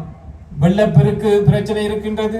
කාලයක් තිස්සේ නඩත්තු නොකරපු නිසා හානි වෙලා நீண்ட තියෙනවා. நாட்களாக அந்த பாதையை பராமரிக்கவில்லை. අපි අද දිස්ත්‍රික් සංවර්ධන කමිටුවක් ඇදෙව්වා. நாங்கள் இன்று மாவட்ட அபிவிருத்தி குழு கூட்டத்தை கூட்டினோம். ඒදී අපි මාර්ග සංවර්ධන අදාළ නිලධාරීන්ගෙන් ඇහුවා කීයක් ඕනද පාරවල් හදන්න, මේ අවුරුද්දේ හදන්න පුළුවන් ගාණ කියන්න. ඒකට අපි සල්ලි වෙන් කරලා දෙනවා. அந்த கூட்டத்திலே கேட்டிருக்கின்றார் எவ்வளவு நிதி தேவை அந்த பாதைகளை புனரமைப்பதற்கு புதிதாக அமைப்பதற்கு எவ்வளவு நிதி தேவை அந்த நிதியை இந்த வருடத்திலே வரவு செலவு திட்டத்திலே வழங்குவோம் என்று தோழர் வாக்குறுதி அளிக்கின்றார். පාරවල් ටික හදන්න ඕන. அந்த பாதைகளை அமைக்க வேண்டும், හොඳ පානීය වතුර දෙන්න ඕන. சிறப்பான குடிநீர் வசதியை கொடுக்க வேண்டும். ඒව තමයි ජනතාවගේ ප්‍රශ්න. அவைதான் மக்களுடைய பிரச்சனைகள். දැන් අපි ආණ්ඩුවක් හදලා තියෙන මොකටද? நாங்கள் ஒரு அரசாங்கத்தை அமைத்திருக்கின்றோம். எதற்காக? ජනතාවගේ ප්‍රශ්න විසඳන්න ආණ්ඩුවක්. மக்களுடைய பிரச்சனைகளை தீர்ப்பதற்கான அரசாங்கம், ජනතාවගේ ආණ්ඩුවක් மக்களுடைய அரசாங்கம் අපි හදලා තියෙනවා. நாங்கள் அமைத்திருக்கின்றோம். අපි දන්නවා දැන් කාලාන්තරයක් තිස්සේ எங்களுக்கு தெரியும் நீண்ட நாட்களாக මේ උතුරු මුහුද இந்த வடமாகாண இந்த கடற்பரப்பு විශාල දීවර ගැටලුවක් තියෙනවා. பெரும்பான்மையான மீன்பிடி கடற்தொழில்களுடைய பிரச்சனைகள் காணப்படுகின்றன. අපේ දීවර ජනතාව එකේ විශාල ලෙස බැට කනවා. எமது மீனவர்கள் அதில் கவலைப்படுகின்றார்கள், கஷ்டப்படுகின்றார்கள். මුහුදේ තියෙන පරිසර පද්ධතිය පව විනාශයට ලක් වෙනවා. அந்த கடல் அடியில் உள்ள அந்த நிலைகள் கூட சுற்றுச்சூழல் கூட அழிவடைந்து අපේ வருகின்றன. දීවරෙන්ට මුහුද යන්න බැරි තත්ත්වයක් ඇති වෙලා තිබෙනවා. எமது மீனவர்களுக்கு கடற்தொழிலுக்கு போக இயலாத ஒரு நிலை இருக்கின்றன. මේ ප්‍රශ්නේ විසඳන්න ඕන. அந்த பிரச்சனை தீர்க்க வேண்டும். අපි ඉන්දියානු රජයත් එක්ක කීප අවස්ථාවකදී සාකච්ඡා කරා. நாங்கள் இந்திய அரசாங்கத்திடம் பல தடவைகள் பேச்சுவார்த்தை நடத்தினோம். නාවික හමුදාවන්ට අපි ආරක්ෂාව තහවුරු කරන්න කියලා නියෝග දුන්නා. கடற்படைக்கு எமது கடற்பரப்பிலே பாதுகாப்பை வலுப்படுத்த வேண்டும் என்ற அந்த கட்டளை நாங்கள் விட்டிருக்கின்றோம். ද පියවරෙන් පියවර படிப்படியாக මේ දීවරය මුහුණ දී තිබෙන ගැටලු අපි විසඳන්න කටයුතු කරනවා. இந்த கடற்தொழிலாளர்கள் மீனவர்கள் முகம் கொடுக்கும் பிரச்சனைகளை நாங்கள் தீர்ப்போம். මේ මුහුද තමුන්වහන්සේලාගේ මුහුණ இந்த கடற்பரப்பு என்பது உங்களுடைய கடல். මාළුවන් අල්ලන්න අයිති තියෙන තමුන්වහන්සේලාට மீன் பிடிக்கும் உரிமை இருப்பது உங்களுக்கு. ඒ අයිතිය අපි තහවුරු කරන්න ඕන. அந்த உரிமையை நாங்கள் உறுதிப்படுத்த வேண்டும். ඒ සඳහා අපිට කාලයක් දෙන්න. அதற்கு சில காலங்கள் எங்களுக்கு வழங்குங்கள். හැබැයි විසඳන්න ඕනේ ප්‍රශ්නේ. கட்டாயமாக நாங்கள் அதை தீர்க்க வேண்டும், தீர்க்க வேண்டிய ஒரு பிரச்சனை. අපේ දීවර ජනතාව බයෙන් எமது மீனவர்கள் பயந்து මුහුදු යන්නේ නැතුව கடலுக்கு செல்லாமல் මුළු මාළු සම්පතම විනාශ කරමින් ஒட்டுமொத்த மீன் வளத்தையும் அழித்த வண்ணம் නීති විරෝධී ට්‍රෝලර් යාත්‍ර උපයෝග කරගනිමින් சட்டவிரோதமான ட்ரோலர்களை பயன்படுத்தி මේ කරන විනාශය නතර කළ යුතුයි. இந்த அழிவை நிப்பாட்ட வேண்டும். கட்டாயமாக නතර කරන්න ඕනේ නැද්ද? நிப்பாட்ட வேணாமா? අපි ඒක කරන්න ඕන.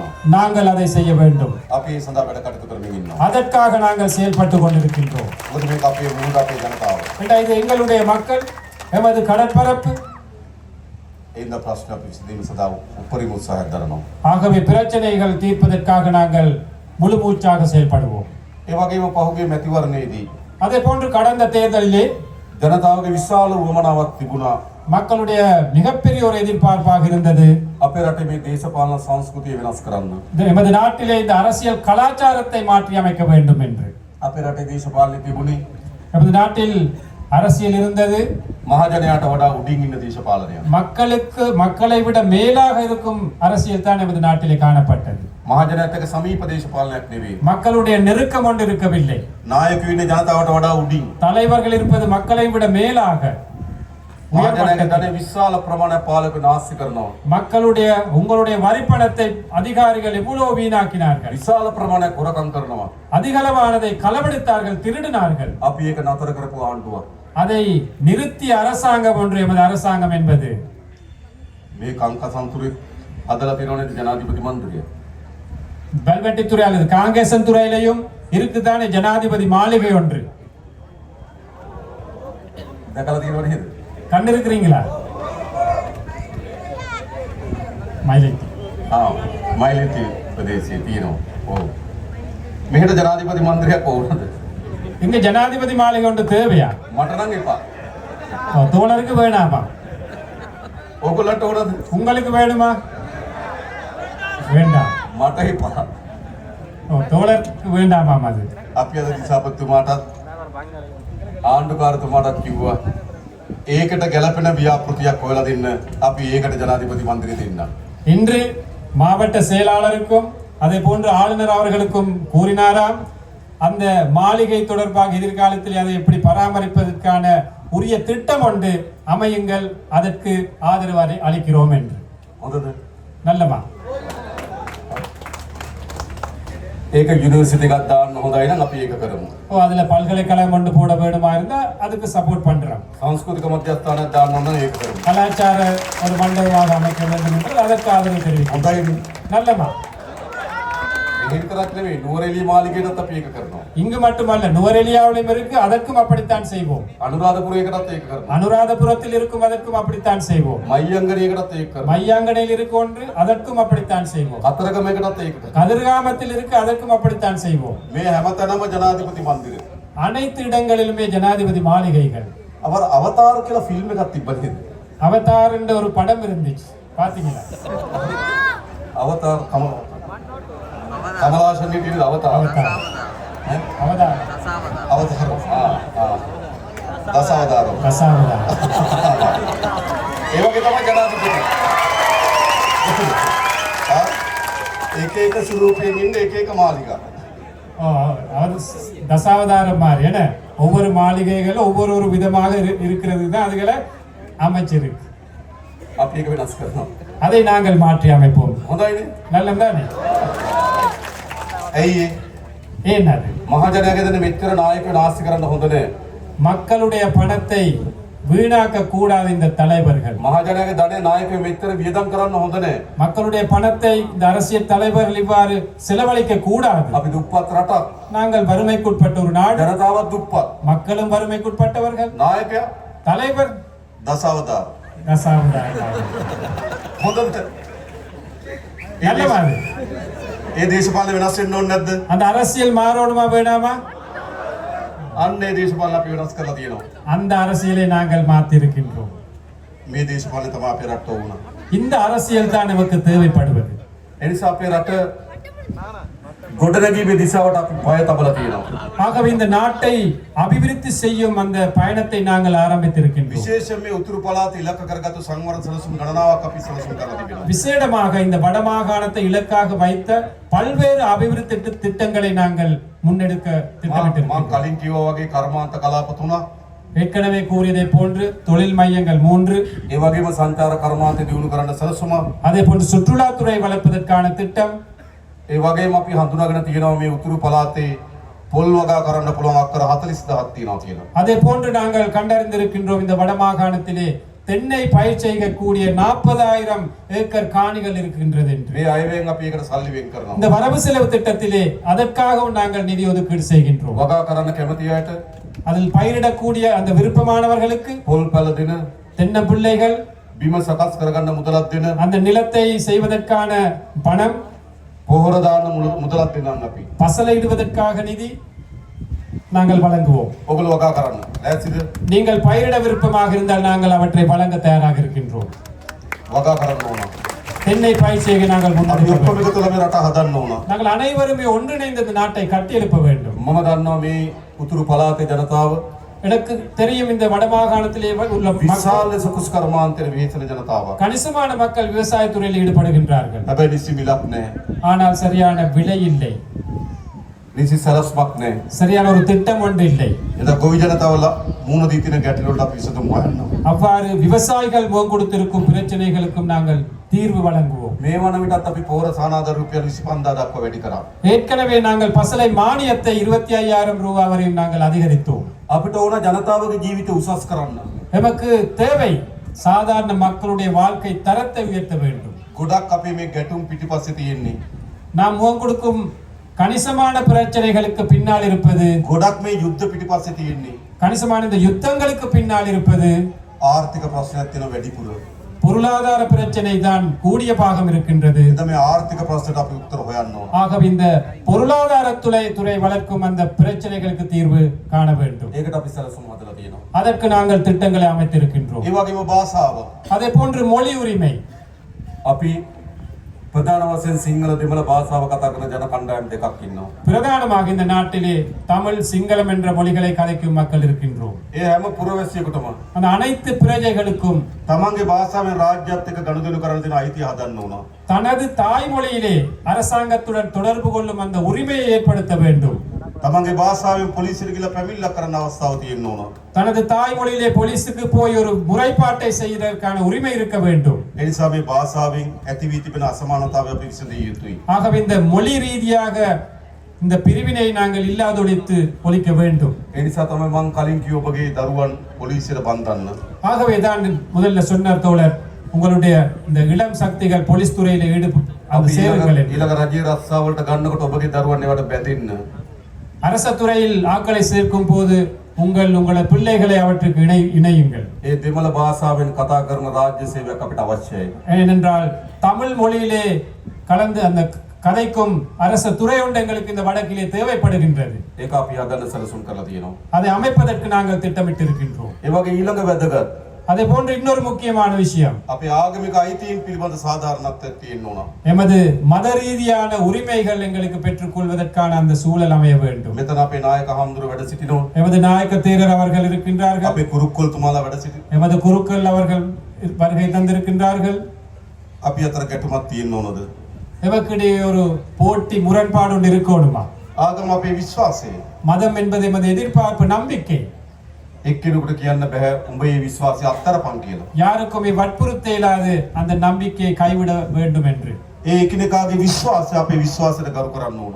அந்த ஒவ்வொரு நபர்களுடைய நம்பிக்கைக்கும் நாங்கள் நம்பிக்கையோடு செயல்படணும். අපි අපේ රටේ යලි நமது நாட்டில் மீண்டும் ஒரு முறை ආගම්වාදී மத ரீதியான முரண்பாடு, ජාතිවාදී இன ரீதியான முரண்பாடு, ගැටුමක් වර්ධනය වෙන්න ඉඩ දෙන්නේ ஒரு නෑ. முரண்பாடு ஏற்படுவதற்கு நாங்கள் இடமளிக்க மாட்டோம். පහුගිය දවස්වල கடந்த காலங்களிலே එවැනි ජාතිවාදී සටන් පාට අරගෙන කට්ටිය ඉස්සරහට එන්න පටන් ගත්තා. அவ்வாறான இன ரீதியான கோஷங்களை எழுப்பிக் கொண்டு சிலர் முன்னுக்கு வந்தார்கள்.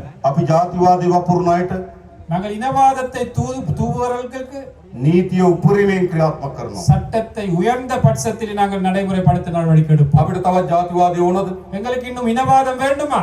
අපිට ආගම්වාද ඕනද? எங்களுக்கு மதவாதம் வேண்டுமா? ඒව අවශ්‍ය නෑ. அவை எங்களுக்கு தேவையில்லை. යලි ජාතිවාදයට ආගම්වාදයට අපේ රටේ අපි ඉඩ දෙන්නේ නෑ. மீண்டும் ஒரு முறை இந்த இனவாதத்திற்கு மதவாதத்திற்கு நாங்கள் இடமளிக்க மாட்டோம். අපේ දරුවන් ආයේ ගැටුම්කාරී රටක් හදන්නේ නෑ අපි. අපේ දරුවන්ට ආපහු ගැටුම්කාරී රටක් හදන්න ඉඩ දෙන්නේ නෑ අපි. எமது பிள்ளைகளுக்கு மீண்டும் இனவாத மத ரீதியான மதவாத ஒரு முருகல் நிலை ஏற்படுத்த நாங்கள் இடமளிக்க மாட்டோம். ඒ පිළිබඳව අපි සැලසුම් හදලා තියෙනවා. அதற்கான திட்டங்களை நாங்கள் ඊළඟ அமைத்திருக்கிறோம். අපි එකිනෙකාගේ සංස්කෘතිය වෙනස්කම් තිබෙනවා. அதே போன்று எமது கலாச்சாரங்களிலே பல்வேறு வித்தியாசங்கள் ඒවට காணப்படுகின்றன. අපි ගරු කරන්න ඕන. அவற்றுக்கு நாங்கள் மதிப்பளிக்க வேண்டும். අපේ දරුවියන් ඉන්නවා. எமது பிள்ளைகள் ඒට ආවේනික සංස්කෘතියක් එක්ක. அதற்கு தனித்தான ஒரு கலாச்சாரம் இருக்கின்றது. ලස්සන නැද්ද මේ දරුවන්?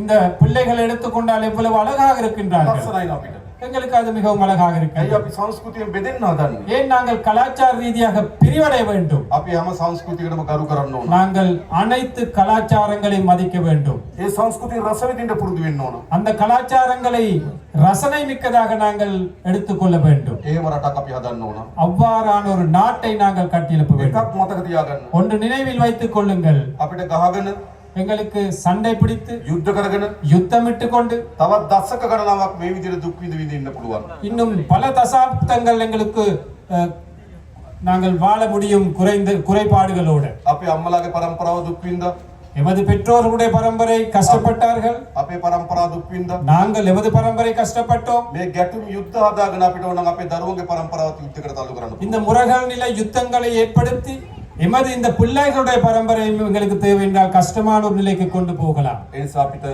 ගහගෙන මරාගෙන ඇනකොටාගෙන රටකට ඉස්සරහට යන්න බෑ. ஆகவே சண்டை பிடித்து முரண்பட்டு இவ்வாறு ஒரு நாட்டுக்கு முன்னுக்கு போக இயலாது. අපේ රට ඉස්සරහට යන්නෙම எமது நாடு முன்னுக்கு போவதாக இருந்தால் අපි අතර සමගිය හැදෙනු විතරයි. எமக்கிடையே ஒற்றுமை, அமைதி இருக்க ඒ வேண்டும். නිසා අපේ ආණ්ඩුව ஆகவே எமது அரசாங்கம் විශාලතම වෙහෙසක් දරනවා. மிக பெருவளவாக நாங்கள் கஷ்டப்படுகின்றோம், செயல்படுகின்றோம். අපි අතර සමගිය හදන්න. எமக்கிடையே ஒற்றுமை ஏற்படுவதற்காக நாங்கள் ඒ සමගිය සඳහා හොඳම ධෛර්යය දුන්නේ ඕගොල්ලෝ.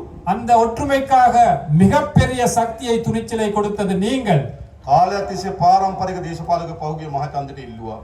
காலம் காலமாக இருந்த பாரம்பரிய அரசியல்வாதிகள் கடந்த தேர்தலிலே போட்டியிட்டார்கள். වෙනම රටක් අරන් දෙන්නම් කියලා ඡන්දෙට ඉල්ලුවා. தனியான ஒரு நாட்டை பெற்றுக் கொடுப்போம் என்று தேர்தல்களை போட்டியிட்டார்கள். මතකද? நினைவிருக்கா? හැබැයි ජනතාව මොකද කරේ? ஆனால் மக்கள் என்ன செய்தார்கள்? වෙනම රටක් දෙන්නම් කියපු අය, தனியான நாட்டை பெற்றுக் கொடுப்போம் என்று පෞල් වලින් கூறியவர்களை, දේශපාලනය කරපු අය குடும்ப வாயிலாக அரசியல் செய்தவர்கள் ඒ ප්‍රතික්ෂේප කරලා அவர்களை நிராகரித்து விட்டு මේ යාපනයේ දිස්ත්‍රික්කයේ අපිට ජයග්‍රහණය අරන් දුන්නා. இந்த யாழ் மாவட்டத்திலே எமக்கு வெற்றிகளை பெற்றுக் கொடுத்தார்கள். ඒකෙන් කියන්නේ මොකද්ද? இதன் செய்தி என்ன? இதனால் கூறுவது என்ன? ජනතාව කැමති එකතු වෙන්න. மக்கள் அனைவருமே ஒன்றாக சேர்ந்து வாழ விரும்பும். ජනතාව ගාව ජාතිවාදී නෑ. மக்கள் மத்தியிலே இனவாதம் இல்லை. ජනතාව ගාව ආගම්වාදී නෑ. மக்கள் மத்தியிலே மதவாதம் இல்லை. හැබැයි දේශපාලකයා ගාව තියෙනවා. ஆனால் அரசியல்வாதிகள் மத்தியிலே இருக்கின்றது அந்த அனைத்தும். ඕකයි ප්‍රශ්නේ උනේ. அதுதான் பிரச்சனையாக இருந்தது. උතුරේ දකුණේ வடக்கிலும் தெற்கிலும் දේශපාලකයන්ගේ පැවැත්මනේ ජාතිවාදය. அரசியல்வாதிகள் இருப்பாக காணப்பட்டது இனவாதம். දැනුත් නැවත නැවත දකුණේ හිසෝසවන්න උත්සාහ කරනවා. மீண்டும் தென்பகுதியிலே இனவாதம் தலை தூக்க சில செயற்பாடுகள் போகின்றன. දේශපාලකයට ජාතිවාදය ඕන. அரசியல்வாதிகளுக்கு இனவாதம் தேவை. ජනතාවට ඕන ජාතිවාදී. மக்களுக்கு இனவாதம் தேவையா? ජනතාවට ඕනද? மக்களுக்கு தேவையா? අපිට ඕන මොකද්ද? எங்களுக்கு தேவை என்ன? ජාතික සමගිය ඕන. தேசிய ஒற்றுமை தேவை எங்களுக்கு. අපි එකතු වෙමු. நாங்கள் அனைவரும் ஒன்று சேருவோம். ආණ්ඩුවක් හදලා තියෙනවා. ஒரு அரசாங்கத்தை அமைத்திருக்கின்றோம். අපි ඔක්කොගේම ආණ්ඩුවක්. எமது அனைத்து மக்களுடைய ஒரு அரசாங்கம். මේ වැලිවෙට තුරේ இந்த வெல்வெட்டி துறையில் මේ ජනතාවට වඩා இந்த மக்களை விட වෙනස් පවුල් වලින් අපි ආණ්ඩුව හදපු අය නෙවෙයි. வேறு குடும்பங்களால குடும்ப பின்னணிகளால் அரசாங்கத்தை அமைத்தவர்கள் அல்ல நாங்கள். අපි තමුනාසල වගේමයි. நாங்களும் உங்களை மாதிரித்தான். නැත්නම් அப்படி இல்லையா? ඉතින් අපි ආණ්ඩුවක් මේක. அப்ப இது எங்களுடைய அரசாங்கம். අපි මේ රට වෙනස් කරමු. நாங்கள் இந்த நாட்டை மாற்றி அமைப்போம். අලුත් යුගයකට ගෙනියමු. புதிய ஒரு யுகத்திற்காக நாங்கள் கொண்டு போவோம். තමුනාසල අපි කරේ තිබුණු විශ්වාසය ஆகவே எம் மீது வைத்த நம்பிக்கை අපි විඳින්නේ නැහැ. நாங்கள் ஒரு போதும் சிதைக்க மாட்டோம். මතක තියාගන්න. நினைவில் வைத்துக் கொள்ளுங்கள். හැමදාම අපේ රටේ දේශපාලකයෝ எப்பொழுதும் எமது நாட்டு அரசியல்வாதிகள் ජනතාවගේ විශ්වාසය බිඳිනවා. மக்களது எதிர்பார்ப்பை சிதைத்தார்கள். අපි මේ විශ්වාසය බිඳින්නේ නැහැ. நாங்கள் ஒருபோதும் உங்களுடைய நம்பிக்கைக்கு சீர்குலைக்க மாட்டோம், நம்பிக்கை சிதைக்க மாட்டோம். තමුනාසල ඉතාමත් දිගු පියවරක් තිබුවා. நீங்கள் நீண்ட ஒரு பயணத்திற்காக அடி வைத்தீர்கள். ඉතාමත් වැදගත් පියවරක් තිබ්බා. மிக முக்கியமான ஒரு அடி வைத்தீர்கள். ඉතාමත් විශිෂ්ට පියවරක් තිබ්බා. ஒரு விசேடமான ஒரு முடிவை எடுத்தீர்கள். එකතු වෙන්න ඕන කියලා තීන්දුවක් ගත්තා. ஒன்று சேர வேண்டும் என்ற அந்த முடிவை எடுத்தீர்கள். බෙදුනක ඇති කියලා තීන්දුවක් ගත්තා. பிரிந்தது காணும் என்ற முடிவை எடுத்தீர்கள். පෞගිය මහමැතිවරණ ප්‍රතිඵල වලින් පෙන්වන්නේ මොකද්ද? கடந்த பாராளுமன்ற தேர்தல் பெருபேரில் காட்டுவது என்ன? බෙදනවනට එකතු වෙන්න ඕන කියලා. பிரிப்பதற்கு பதிலாக நாங்கள் ஒன்று சேர வேண்டும் என்பது. එකතු කරන්න අපිට පුළුවන් කියලා විශ්වාසය හදුවා. அதை இணைக்க எமக்கு முடியும் என்ற நம்பிக்கை ஏற்படுத்தினீர்கள். අපි ඒ විශ්වාසය රකිනවා.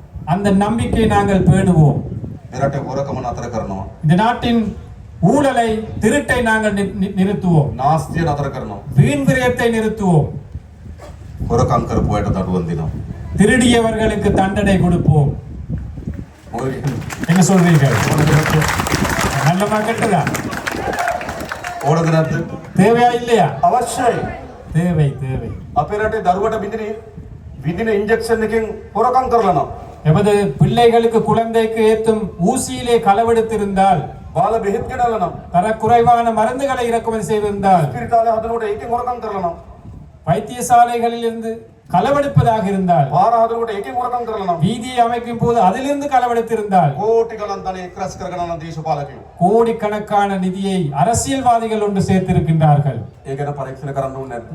அது தொடர்பாக விசாரணை நடத்த வேண்டுமா வேண்டாமா? දඬුවම් දෙන්න ඕනේ නැද්ද? தண்டனை வழங்க வேண்டுமா வேண்டாமா? අන්නේ දඬුවම් දෙන ආණ්ඩුව තමයි ජාතික ජනබලවේගය ආණ්ඩුව. அவ்வாறு தண்டனை வழங்கும் அரசாங்கம் தான் தேசிய மக்கள் சக்தி அரசாங்கம். දැන් දූතරේ සම්බන්ධ වෙන එක්ක එකතු වෙනවා. இப்போது அந்த ஊழல் மோசடிகளிலே தொடர்புடைய அனைவரும் ஒன்று சேர்ந்திருக்கின்றார்கள். පහුගිය මැතිවරණ වේදිකාවේදී கடந்த அரசியல் மேடையிலே ගොඩක් වේදිකාවලට බෙදිලා හිටියා. பல மேடைகளிலே பிரிந்திருந்தார்கள். සමහර අය කොළ පාට වේදිකාවේ, சிலர் பச்சை மேடையிலே, සමහර අය කහ පාට වේදිකාවේ, சிலர் மஞ்சள் மேடையிலே, සමහර අය දුගුරු පාට වේදිකාවේ இன்னும் சிலர் அந்த சிவப்பு மேடையிலே ඡන්දෙදි බෙදිලා හිටියා. தேர்தலிலே பிரிந்திருந்தார்கள். දැන් මොකද වෙන්නේ? இப்போ என்ன நடக்குது? අන්න ඊයේ සාකච්ඡා තියලා එකතු වෙන්න நேற்று அவர்கள் கலந்து ஆலோசிக்கின்றார்கள் ஒன்று சேர்வதற்காக. බලනකොට කවුද? யார் அதில் இருப்பவர்கள்? එක්කෙනෙක් මහ බැංකුවට ගහලා, ஒருவர் மத்திய வங்கியை கொள்ளையடித்தவர், තව කෙනෙක් ඕස්ට්‍රේලියාවේ සුද්දෙක් රවට්ටලා, இன்னொருத்தர் ஆஸ்திரேலியாவில் ஒரு வெள்ளை அந்த குடிமகனை ஏமாத்தியவர், තව කෙනෙක් අනිත් තෙල් වලින් මිද ගහලා. இன்னொருத்தர் எரிபொருளால களவெடுத்தவர். දැන් මොකද වෙලා තියෙන්නේ? இப்போ என்ன நடந்திருக்கின்றது? ඒගොල්ලෝ ඔක්කොම එකතු වෙලා මොකටද? இந்த அனைவருமே ஒன்று சேர்ந்திருக்கிறார்கள். எதற்காக? බේරෙන්න. தப்புவதற்காக, அதிலிருந்து தப்புவதற்காக. හැබැයි ඒගොල්ලෝ එකතු වුණාට ජනතාව අපි එකතු වෙලා ඉන්න තාක්කල් ඒගොල්ලන්ට මේ වැඩේ කරන්න බෑ. அவர்கள் ஒன்று சேர்ந்தாலும் மக்கள் என்ற அடிப்படையில் நாங்கள் ஒன்று சேர்ந்து இருக்கும் வரையும் அவர்களுடைய எதிர்பார்ப்பை நிவர்த்தி செய்ய முடியாது. ඒගොල්ලෝ උත්සාහ කරන්නේ එකතු වෙලා පරීක්ෂණ කරන එක නතර කරන්න. அவர்கள் முயற்சிப்பது அவர்கள் ஒன்று சேர்ந்து இந்த விசாரணைகள் நடத்துவதை நிப்பாட்டுவதற்காக. එකතු වෙලා දඬුවම් දෙන එක වළක්වන්න. ஒன்று சேர்ந்து தண்டனை கொடுப்பதை நிப்பாட்டவே அவர்கள் முயற்சிக்கிறார்கள். හැබැයි උඩ ඒගොල්ලෝ එකතු වුණාට அவர்கள் மேல் மட்டத்திலே ஒன்று சேர்ந்தாலும் බිම ජනතාව එකතු වෙලා ඉන්නේ අද මේ ආණ්ඩුවත් එක්ක. கீழ் மட்டத்திலே மக்கள் ஒன்று சேர்ந்திருப்பது இந்த அரசாங்கத்துடன். ඒ නිසා මේ දූෂිතන දඬුවම් දීමේ වැඩේ අපි කරනවා. ஆகவே நாங்கள் இந்த ஊழல் மோசடியாளர்களுக்கு தண்டனை வழங்கும் அந்த செயற்பாட்டை கட்டாயமாக நாங்கள் முன்னெடுப்போம். අන්න එහෙම ආණ්ඩුවක් මේ හැදෙන්නේ. அவ்வாறான ஒரு அரசாங்கம் தான் அமைந்திருக்கின்றது. දැන් එන මොකද කරන්න ඕන? ஆகவே இப்போது என்ன செய்ய வேண்டும்? අපි ඔක්කොම එකතු වෙමු. நாங்கள் அனைவரும் ஒன்றாக சேர்ந்து විශ්වාසය තබමු. நம்பிக்கையோட අත්මාර ඉස්සරහට යමු. கைவிடாமல் முன்னோக்கி போவோம். අපි හරියට සැලසුම් හදලා நாங்கள் சரியான முறையிலே திட்டமிட்டு අවුරුදු කීපයක් අත්තරින් නැතුව වැඩ කරමු. பல வருட காலமாக நாங்கள் தொடர்ச்சியாக வேலை செய்வோம். අපි මේ රට දියුණු රටක් බවට පත් කරන්න පුළුවන්. நாங்கள் இந்த நாட்டை ஒரு அபிவிருத்தி அடைந்த நாடாக மாற்றலாம். නැවත දූෂිතයන්ට, மீண்டும் ஊழல் மோசடியாளர்களுக்கு, නැවත හොරුන්ට, மீண்டும் திருடர்களுக்கு, නැවත අපරාධකරුවන්ට மீண்டும் குற்றவியல் செய்பவர்களுக்கு මේ රටේ ඉඩක් දෙන්න එපා. ஒரு போதும் இடமளிக்க வேண்டாம் இந்த நாட்டிலே. ආයෙ ගේනවද? மீண்டும் ஒரு முறை அவங்களை நாங்கள் ගේනවද? பாராளுமன்றத்துக்கு கொண்டு வருவோமா? නෑ මේක වෙනස් කරමු අපි. ஆமாம், நாங்கள் இதை மாற்றி அமைப்போம். ඒ වෙනුවෙන් අපි හැමදෙනාම එකතු වෙමු. நாங்கள் அனைவரும் இதற்காக ஒன்றுபடுவோம். අපිට විශාල සතුටක් තියෙනවා. நமக்கு மிகப்பெரிய ஒரு மகிழ்ச்சி இருக்கின்றது. මේ වැලිවැටි තුරේ இந்த வெல்வெட்டி துறையிலே මේ දහස් ගණනක් අම්මලා තාත්තලා එකතු වෙලා இந்த ஆயிரக்கணக்கான பெற்றோர்கள் இணைந்து අපිට සවන් දෙන්න අවිලා තියෙනවා. எம்மை செவிமடுப்பதற்காக අපිට வந்திருக்கின்றீர்கள். කතා කරන්න අවිලා තියෙනවා. எம்மோட கலந்தாலோசிப்பதற்கு வந்திருக்கிறீர்கள். අපි විශ්වාස කරලා තියෙනවා. எம்மை நம்பி வந்திருக்கிறீர்கள். මේක සතුටුයි ගොඩක්. இது மிகவும் மகிழ்ச்சியாக இருக்கின்றது. බොහොම ස්තුතියි හැමදෙනාටම. அனைவருக்குமே மிகவும் நன்றி. නන්දි වණක්කම්. நன்றி வணக்கம் என்று கூறிக்கொண்டு தோழர் விடைபெறுகின்றார். ஆகவே இந்த கூட்டத்தின் நிகழ்வுகளும் இத்துடன் நாங்கள் முடிவுக்கு கொண்டு வருகின்றோம். இங்கு வருகை தந்த அனைவருக்குமே நன்றி கூறிக்கொண்டு நாங்கள் விடைபெறுகின்றோம். நன்றி, வணக்கம்.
போய்